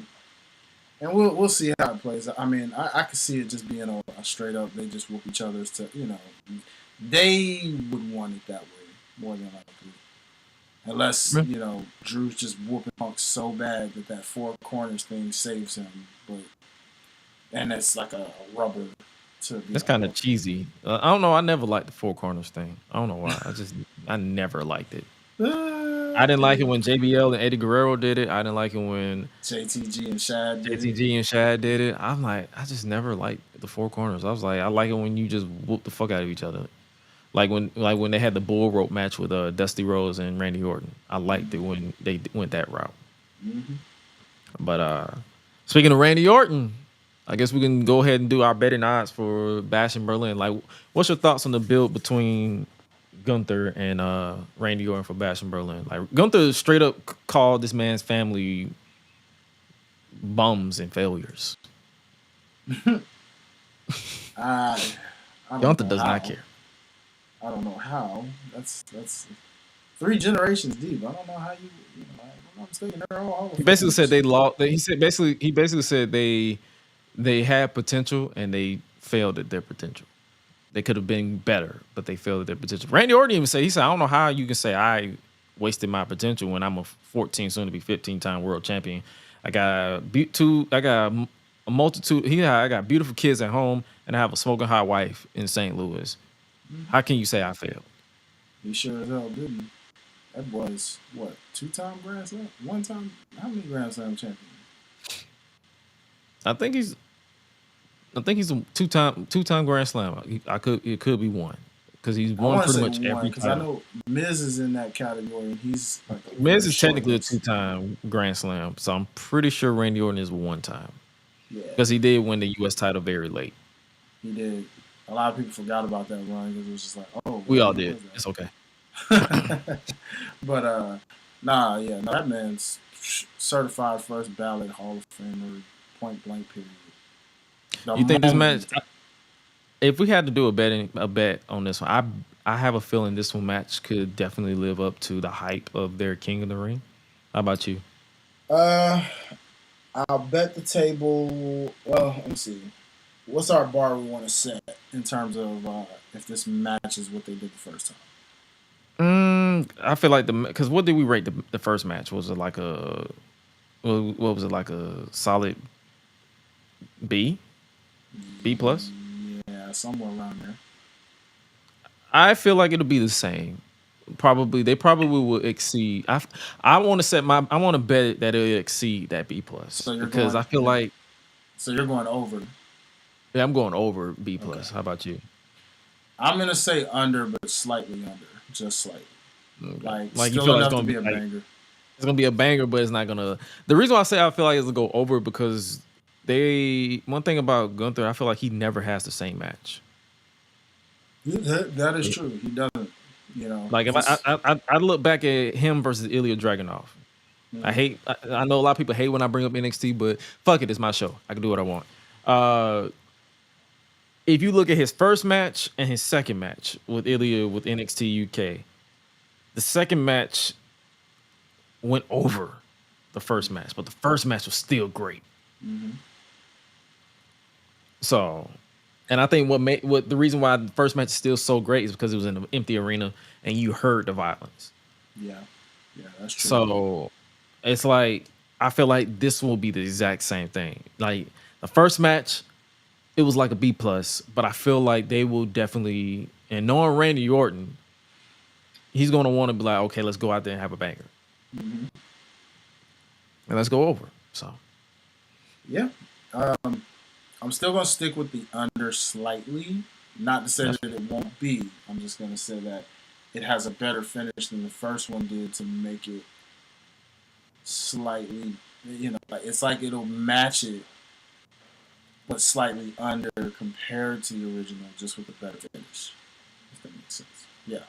No, it does. Yeah. So that's where I'm sitting on that one. And then obviously running the table completely over on the retaining odds, obviously. Oh yeah. It's the over Randy Orton loses, so Gunther retains. Mm-hmm. Mm-hmm. Like I don't feel like ain't this technically his first title defense? Yeah. They're not building this man up just to lose. No one ever loses. They're pretty much doing this because it was a screwy finish. His shoulder was up as clear as day.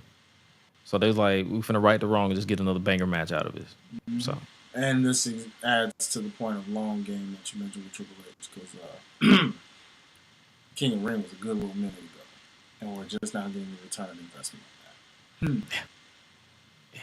Well, which also played in the fact that they were both technically on separate shows. But if that was the case, you could have just had him cross the path But it is what it is. Speaking of championships, gonna keep it to the championships.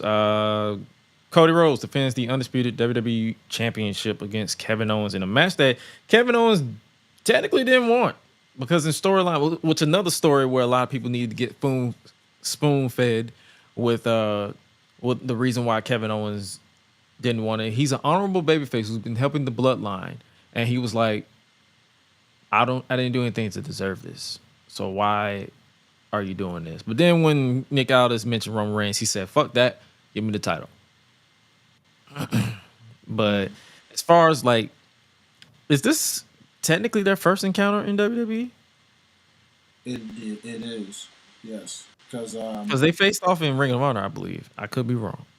Probably, but for WWE, it's definitely the first, because Cody, when he was last there, Kevin Owens wasn't even in the company yet, and by the time Kevin Owens obviously got to, he was 2016. They had that. I think the last time they had a match was Money in the Bank. Kevin Owens was part of it? Not Money in the Bank. They was in the ladder match. Remember the championship ladder match? Wasn't Stardust in that? Yeah, he was. It was Kevin Owens and Sami Zayn. So, but on a one-on-one sense. But one-on-one, yeah, they never faced one-on-one. Yeah, so like from a one-on-one, and we don't count anything that about Stardust, even though I get it. The man is still behind the character. He's still technically Stardust, and some people actually like Stardust, but the man who played him just refused to. He's like fuck Stardust. Mm-hmm. Yeah. We're talking betting here, so I won't go too deep with this conversation, but it's more like I heard Bully Ray and Mark Henry kind of debate how they went about this, as old school minds typically do, and neither one of them really liked how they handled this. Like, why is your baby face? Well, they're both baby faces, but first of all, their two gripes was, one, why is your champion saying, I wonder who I'm going to face? And then you're like, you know what? I want to face Kevin Owens. Or so-and-so, just insert, even if it wasn't Kevin Owens, just insert, I want to face this person. Now, Ken, I thought it was Money in the Bank at WrestleMania, but it was the Intercontinental Championship ladder match. That's basically, I corrected myself. You good. But then the other gripe was the fact that Kevin Owens actually just accepted something that he legit didn't earn. Even with the little Roman Reigns mission to try to bait him, he still didn't earn it. You know what I'm saying? It's like Mark Henry's gripe was, as someone who, like, now he put this in a personal sense, because he was like, I was always taught never to take handouts, like earn your way to what you want. So like what he should have did, even as a babyface, he still could have did this with an edge, because of the fact that if you look at Swerve, who's a babyface, he's doing things with edge. So Kevin Owens could be like, look, I'm going to earn this. You just line up the guys, and I'm going to knock them all down one by one. And don't think that when I get to you, don't think I'm going to go easy on you either, because I'm coming for what I want, kind of thing. But I don't know. That makes sense. That actually makes sense. I can see that point of view. I can honestly see that point of view. It's like, on the hand of like, why are you refusing a title match? I get it, because you're like, I'm honorable, but it's like, I also can understand why it's like, yo, instead of just taking a handout, let me fight my way forward, because even though the match is made official, they're going backwards with it. Kevin Owens is still going to fight. He's still going to want to fight. Because I wouldn't be surprised if on SmackDown on Friday he'd be like, yo, I understand the match is official, but I still want to feel like I've earned this. So, yeah, I can see them going that route. But I understand where Mark Henry was coming from. Like, you don't want to take that handout if you don't have it. But at the same time, it is kind of funny that Kevin Owens was like, nah, I'm good. But then as soon as he heard Roman Reigns might get a rematch, he's like, no, fuck that. See, I think this is where prize fighter Kevin would be so perfect right now, because it was just like you said. Do you think they should turn him heel? Because I've seen that. I've seen that debate. I'm about to say, I see that debate. I can see a situation where, like, say they have a really good match, and then like he loses, but then it sparks that. Nah, I had you, and then Similar to what they did with AJ Styles. yeah, kind of similar to like what they did with AJ. Even though Styles. AJ was still technically a heel the entire time, minus time. the fake retirement. Right, right. Yeah, this wouldn't be that wouldn't make Cody look all that smart. I mean, that didn't make him look smart. Like, exactly. And my point exactly, because if you get turned on again, then it's like, God dang, Cody. Again? It should be a frustration type of turn on if they do decide to go the Kevin Owens heel turn. Yeah, we'll see what they decide to do. But my betting odds for this one, as far as like good match, over under, it'll be over. This would definitely be a great match. I feel like they would definitely have good chemistry. Yeah, I'm taking the over on this too. I can see this being perfect chemistry amongst the two. It's gonna end, and it's Bash in Berlin. You got the factor of the foreign crowd aspect there on top of that. It's gonna add to the extra elevation of that. So yeah, we're going over as well. What about retention? You still see Cody retaining? Oh yeah, I'm running. That's definitely over. That's definitely over. Yeah, I bet the house on that one. Then the last match from Bash in Berlin before we switch to All In is the match that was announced for on Monday. Is the mixed tag team match. Women's World Champion Liv Morgan and Dirty Dominic Mysterio versus the Terror Twins, Senor Damian Priest and Mommy Rhea Ripley. Okay. Interesting that it's not. So they're extending the rematch because they're going to have Rhea versus Liv in a rematch for the women's title. Probably a Bad Blood. Man, which is apropos. I'm hearing they're gonna try to stretch this all the way to Mania. God forbid. Then that's gonna get us. That's a whole nother conversation for the way they book, because the way they're booking Judgment Day, getting destroyed by Damian and Rhea every week, or at least 2 weeks in a row. I don't know. It's very similar to the Survivor Series. Royal Rumble at the latest. Royal Rumble, if you want to just touch it. Because if it's Mania, that means Rhea's winning the Royal Rumble again. If that's the case. And if she doesn't win the Royal Rumble, she's winning the Elimination Chamber. Or Liv loses and then somehow wins the Royal Rumble. And then either way, it just could. It's gonna get right back to. Yeah. So that's what I'm saying. It's a case where it's like if Liv loses and then they're gonna want to run it back again, and she loses the title, Liv should win the Elimination Chamber, and someone new should win the Royal Rumble. That's fair. Either that or just have her win the Royal Rumble and call it a day. Yeah. But do not have her be a runner-up if they go that route. Yeah, bro. I'm right there with you. But in terms of getting back to our bettings of this one, this is 50-50 here in a sense. But I'm gonna say this is over on the baby faces, the Terror Twins, taking this because they got to get some type of revenge before getting those titles back. Well, okay. One of them anyway. I can't speak for the other, but yeah. Damian ain't winning that title back. I'm sorry. Not anytime soon anyway. He'll get another title again, but it just right now it's Gunther's time. With me, as far as over under, I have to say,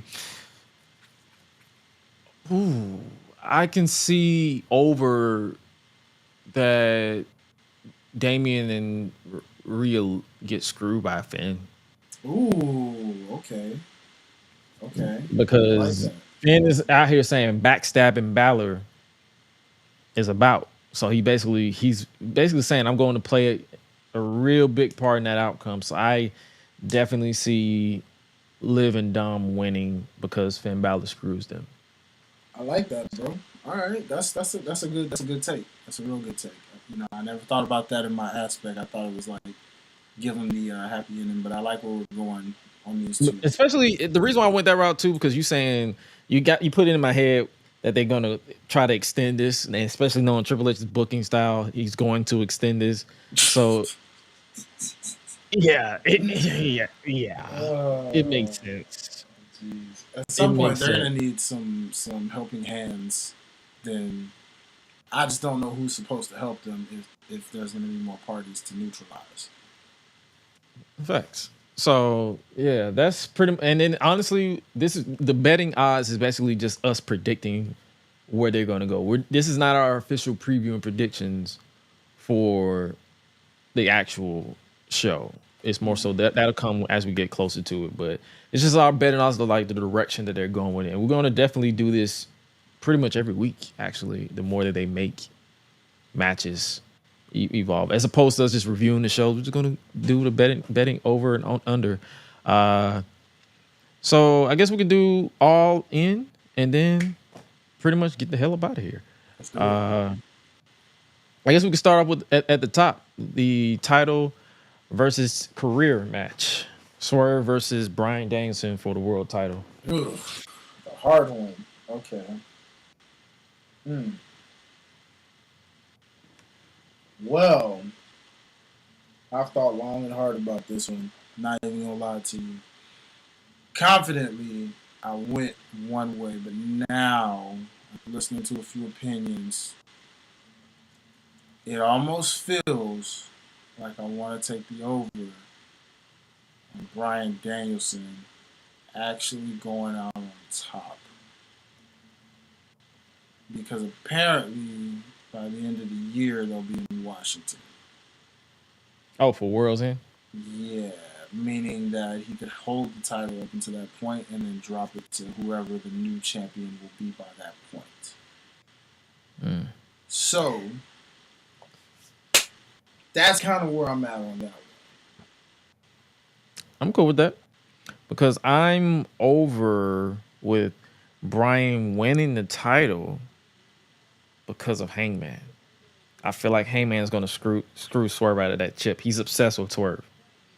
If he doesn't screw him out of that chip, he's either going to screw Bryan Danielson, and they're going to have it because they still got All Out in like 2 weeks after All In.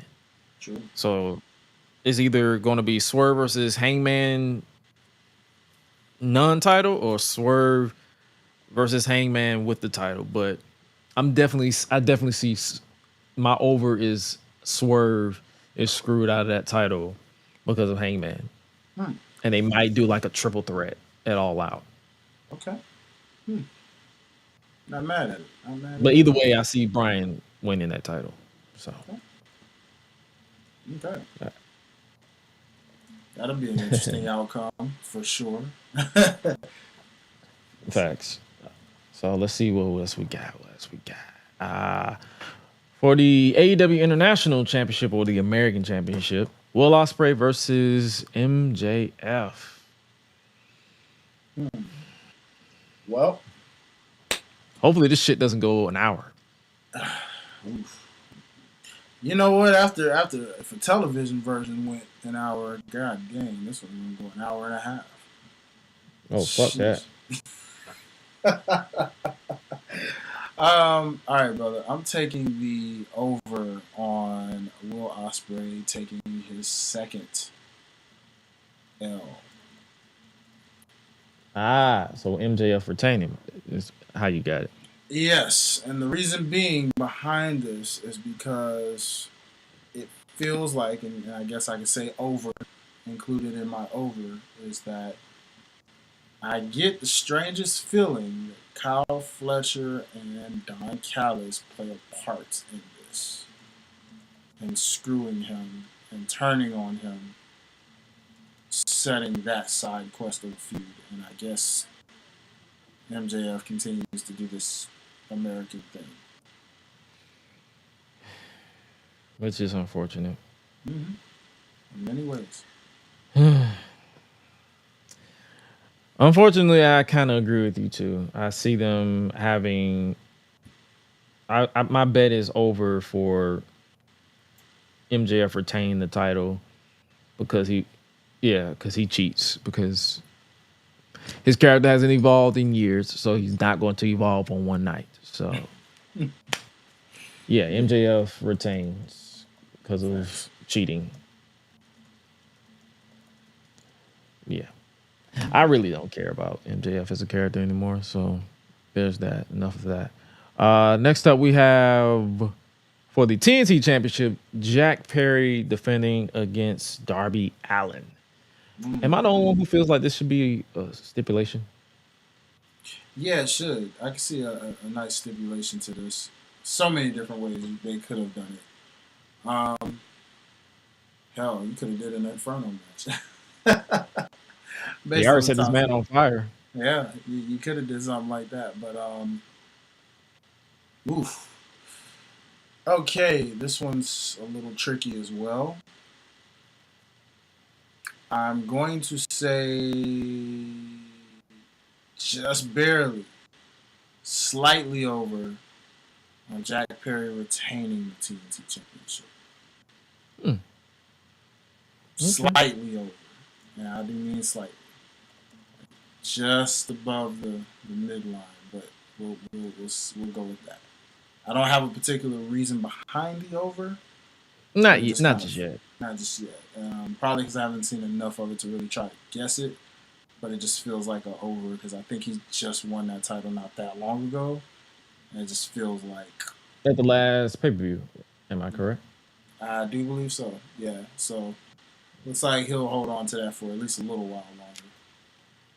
Well, I think this will be the second time I agree with you with the over because I feel like Jack Perry will retain, but I feel like the Elite will get involved because it's the Elite.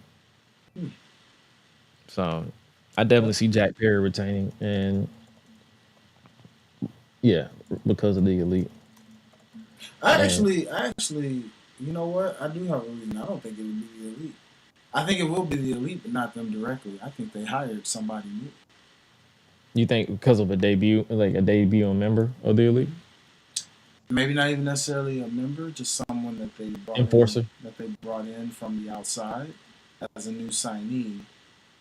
That is like a side feud for Mr. Allen.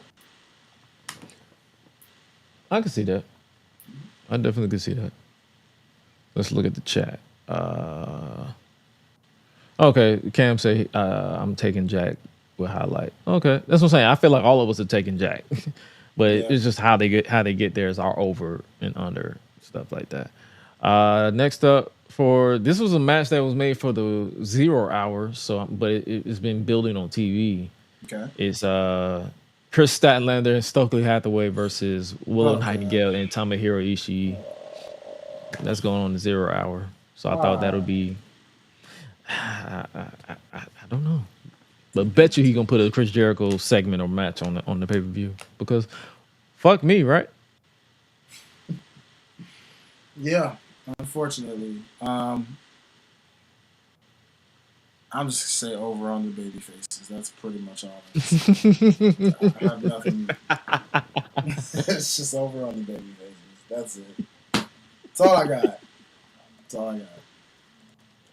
And as far as my case, I'm gonna have to say, you said over under, so you basically like either or.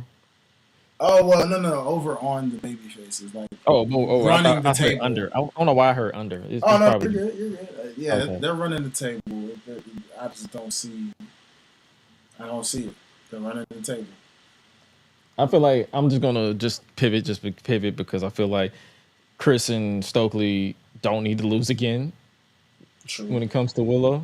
So I'm gonna have to go over with the heels winning because of dubious. She did beat Willow, actually. Oh yeah, they'll earn a title shot. Yeah, which is weird because we were under the impression that's what was gonna happen here, which is another reason why I'm a little frustrated because I'm like, well then when's this title match supposed to happen? That's why I don't Unless that's a understand. CML, is that a CMML thing where they have to determine the title match? Apparently, I guess so. Let's see. Yeah. What can you say? Give it to the baby faces. He like, I'm tired of trying to figure this shit out. He's like, yeah, sure. And then we have another match is for the TBS Championship, Mercedes Monday versus the, I guess you could say, reinstated Dr. Britt Baker DMD. Yeah. They pretty much played up the suspension on TV, which apparently, according to MJF, wasn't what was read on TV. According to the interview he had with Cultaholic, I didn't watch the interview. I try not to read what's said on Twitter because people misconstrue things all the time to get their engagement. So I'm gonna eventually get around to watching the interview and see what he had to say about it. But according to him, it didn't happen the way that it happened. So there's that. But as far as this match, Mercedes Moné versus Britt Baker, I see Mercedes I see Mercedes retaining because of either Camille or she expands her faction. But I'm gonna add an extra over with them finally letting Jamie Hayter return if she's good to go, because she's been out for nearly 2 years now. I am going to say, well, I like that on both counts. I'm gonna say, I don't know if this is the time yet for a new member of said faction yet. So I'm gonna say it is definitely because thanks in part to Camille. However, I think will be neutralized by a returning Jamie Hayter, but still allows Mercedes to get the retention. So over on that for sure. Oh, so basically Mercedes retaining because Jamie returns to neutralize Camille. But she still Gets retains. Yeah. Okay. Yeah. And I think the last thing before we get signed off for the week, and we survived with internet. Yes, so we did. Hey, we survived with internet. But yeah, definitely Camille's going to be a factor. But the last one is the Casino Battle Royal, or not Battle Royal, the Casino Gauntlet for a guaranteed world title shot. Do you see any debuts for this one?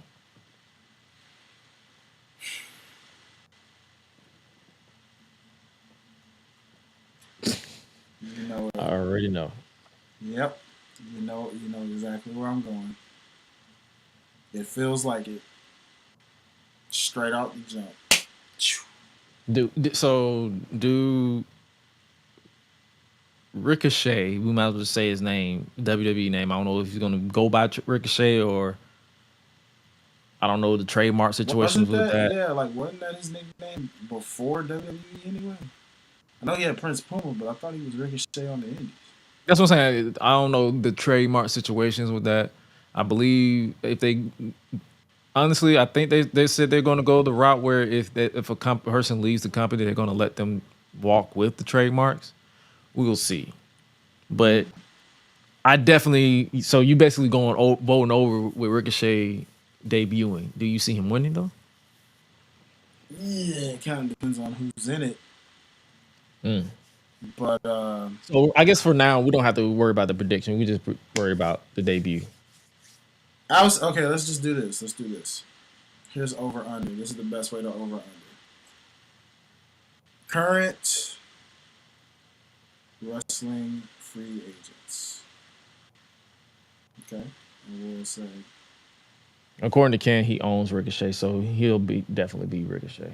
I thought so. That's why I was like, I was just making sure because you know how WWE with the trademarks and stuff. You know, you never know.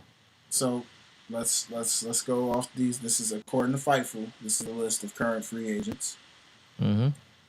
Aiden O'Shea, aka Jay Bradley, Alpha Jr., aka Manu, Del Patron, Del Rio, Alex Shelley, which that's not completely true because the Motor City Machine Guns are signed under WWE. Alexander Wolf, Andrew Everett, Bob Lashley, but I don't. No, that was a contract expiration, right? Yeah, So he expired. technically, He's not under a non-compete. His contract technically expired last week. So technically, him and or both MVP could show up for this. Technically. So I'm just throwing out names so you can over under whomever. That's how we can do this one. This can be fun like that. Got Brian Kendrick back for reasons of Calvin Tankman. Oh, Trevor Lee. Lee, another interesting one. Chris Masters, Cheeseburger. Let's see, Colin Delaney, Davocado, Cheeseburger. Dijak, another one. I can see him. I can see. So let's do it like this. Let's do vote over under the top 5 free agents we see debuting. Okay, I'm trying to go through to see if there's anyone else interesting that's in here. I won't throw Jeff Hardy in there because we know that the Hardy Boys are kind of free agents. We know that's not going to happen back there. I'm just looking through. Matt Cardona sometimes pops in there, but I doubt it. Yeah, that seems to be about it from what I can see. Shelton Benjamin could also be an option. That'd be a good option.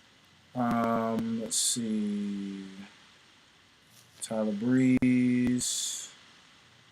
He's technically still kind of WWE. I doubt. Okay.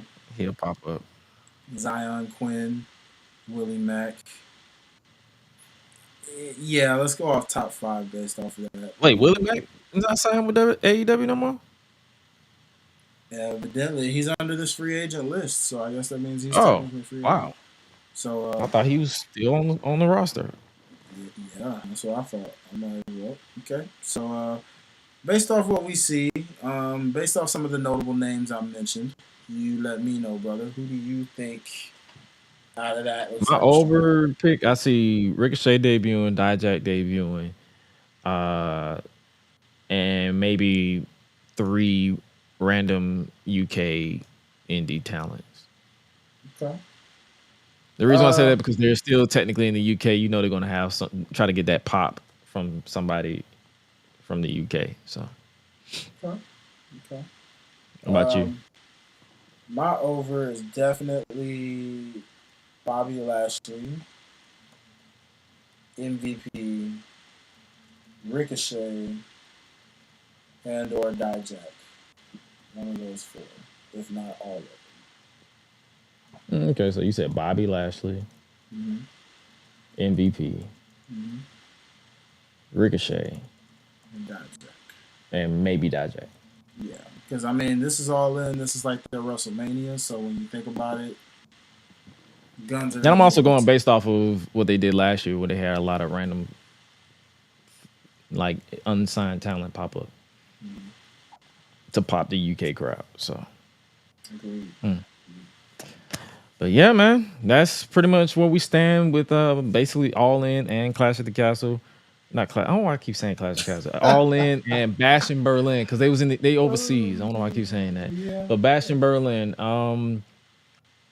I guess we're gonna watch AEW this week. I didn't bother downloading the match cards for tomorrow because it is what it is. But hey, we're gonna definitely do this often to where we pretty much do our betting odds for the upcoming pay-per-views, and we might do this going forward with all pay-per-views coming up as opposed to just sitting down and systematically breaking down everything that goes on with this. But what you got coming up, brother? Yeah, man, we got quite a bevy of things, man. We got a mixtape dropping on September the 6th. And of course, if you're in the New York area, catch me out there on September 27th for a Kingdom Awards pre-show Who's Got Bars contest.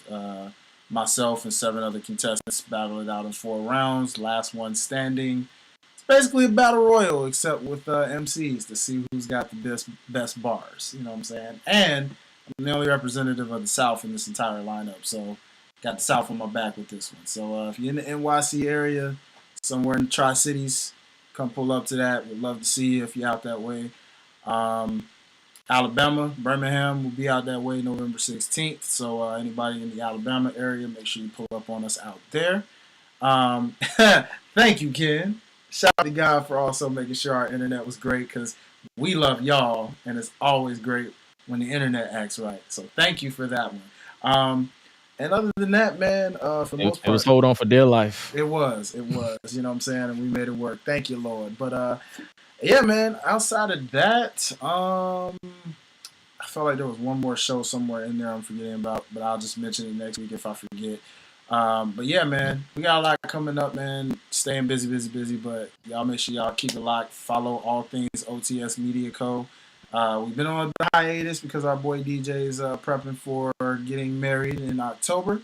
The boy's getting married. He's getting married. Finally. You know what I'm saying? We can't wait to celebrate you, brother. But in the meantime, while he's we're gonna celebrate because we might as well just say it, because we're gonna celebrate by I'm taking this nigga to Bad Blood. So I told him, hey, bro, our group has to pay for their ticket, but you're good on the ticket. I said, nigga, that's your wedding present. Don't ask me for nothing else. That's your wedding present. yeah, pretty much, brother. Cause we finally found some cheap ass tickets. It wasn't cheap, but they was cheaper than what they were. And still with a good view, it looks like. So, and luckily we're home, so that way, if I gotta pick people up, and I already know where people can park. Yeah. All we gotta do is just get there like 2 hours early, just walk around downtown to just chill, and then go to the event and then walk home. Mm-hmm. Like, we're good on that. Luckily, we're home. We're good. You know what I'm saying? With no hotel worries or nothing. We can go to the show and mob out downtown when we want and go home. We could. You know and if the show is trash, we can just go home.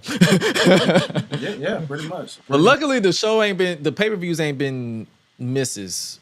I mean, they've been at least decent, if nothing else, where it's like, okay, solid. You know, you find a gold mine match or two, and then you're like, okay, solid. You know? So we're good on that. So yo, if you catch us if you're in the Atlanta area, if you catch us at Bad Blood, don't hesitate to say what's up. Just don't be weird. Don't be weird. I mean, if you be weird, I'll just ignore you. I'm good at doing that. I mainly say that because we have women with us too, so you know, don't be weird. Oh yeah, definitely. Because I will punch the shit out of you. I promise you. I'm home. I got my sister was laughing at me. I said, "Hey, bro, people think I'm lying, but I literally have savings for bail. So don't try it. Got to. That's all I'm saying. You feel me? So don't try it. You know. But yeah, brother, that's about it on this end. Well, that's about it. About you, brother? In general, that's about it. Like, that's literally it. Like, I'm locked in on the gym. I'm slowly but surely getting back locked in on content wise. Okay. I'm not as playing video games as I used to be because it's like I'm at a different point in my life where like whatever I did like last year and the year before that is not really there anymore. So, but the content is still being consistent. Even if I just have to go full throttle with the retrospectives, I'm cool with that. If I had to be one of those YouTubers where we just go straight retrospective, like shout out to Deontay DDJ for doing his thing. Like, he don't really do video games as much. He pretty much do retro reviews. And I'm like, I feel like as long as you're having fun with it, that's the wave. But hey, man, other than that, make sure you guys keep up locked with us at Highlight Life for Highlight Reel, at It's Gresh on X, Twitter. I'm not calling it X, Twitter. AO It's Gresh everywhere else. I finally remember my password for TikTok, so clips of everything is going to be uploaded over there. Other than that, YouTube, It's Gresh. Twitch, we had a brief suspension because of copyrights. We got that cleared up. We're good. We're back on Twitch at AO It's Gresh. Scan that QR code to subscribe to the podcast. We appreciate y'all for rocking with us over 2 hours. It was a fun time to just kick back and just chop it up and with everything. But other than that, make sure you guys stay safe out here in these streets. Remember, it's okay to be great. It's okay to exuberate, to be. The greatness is inside of you. All you have to do is just stick to the plan and execute it. Everybody can get that greatness out of them if you just stick to it. If ain't nobody tell you, we love you. We appreciate you for rocking with us through and through, whatever the cause. Do you have a song of the week before we get up out of here? Yes, I do, my brother. Let me go through because I was just listening to some jams. Give me a sec, brother, if you want. That's right. I was on my 90s vibes, bro. So I might don't laugh, but I'm going Freak Nasty with the dip. Freak Nasty. Yeah, I'm going that old school Atlanta right there with that one, man. You know what I'm saying? So I forgot how much I enjoyed that bounce sound back in the day. That was pretty cool. Nah, I rock with that. I'm going old school myself. I'm going with Usher. Ooh, okay, all right. Because that's been looping in my gym playlist, and I'm like, that always gets me right. Yeah, it gets me right every time. Because for some reason, it always comes after 10K by KB. Okay. So it's like that's a nice little. So yeah, that's my song, Usher. Yeah, going retro Atlanta. We talking about Bad Blood Atlanta, but yo, man. Other than that, y'all stay safe out here in these streets, and remember to always eat, sleep, flex, and repeat. We out. We'll see y'all next week.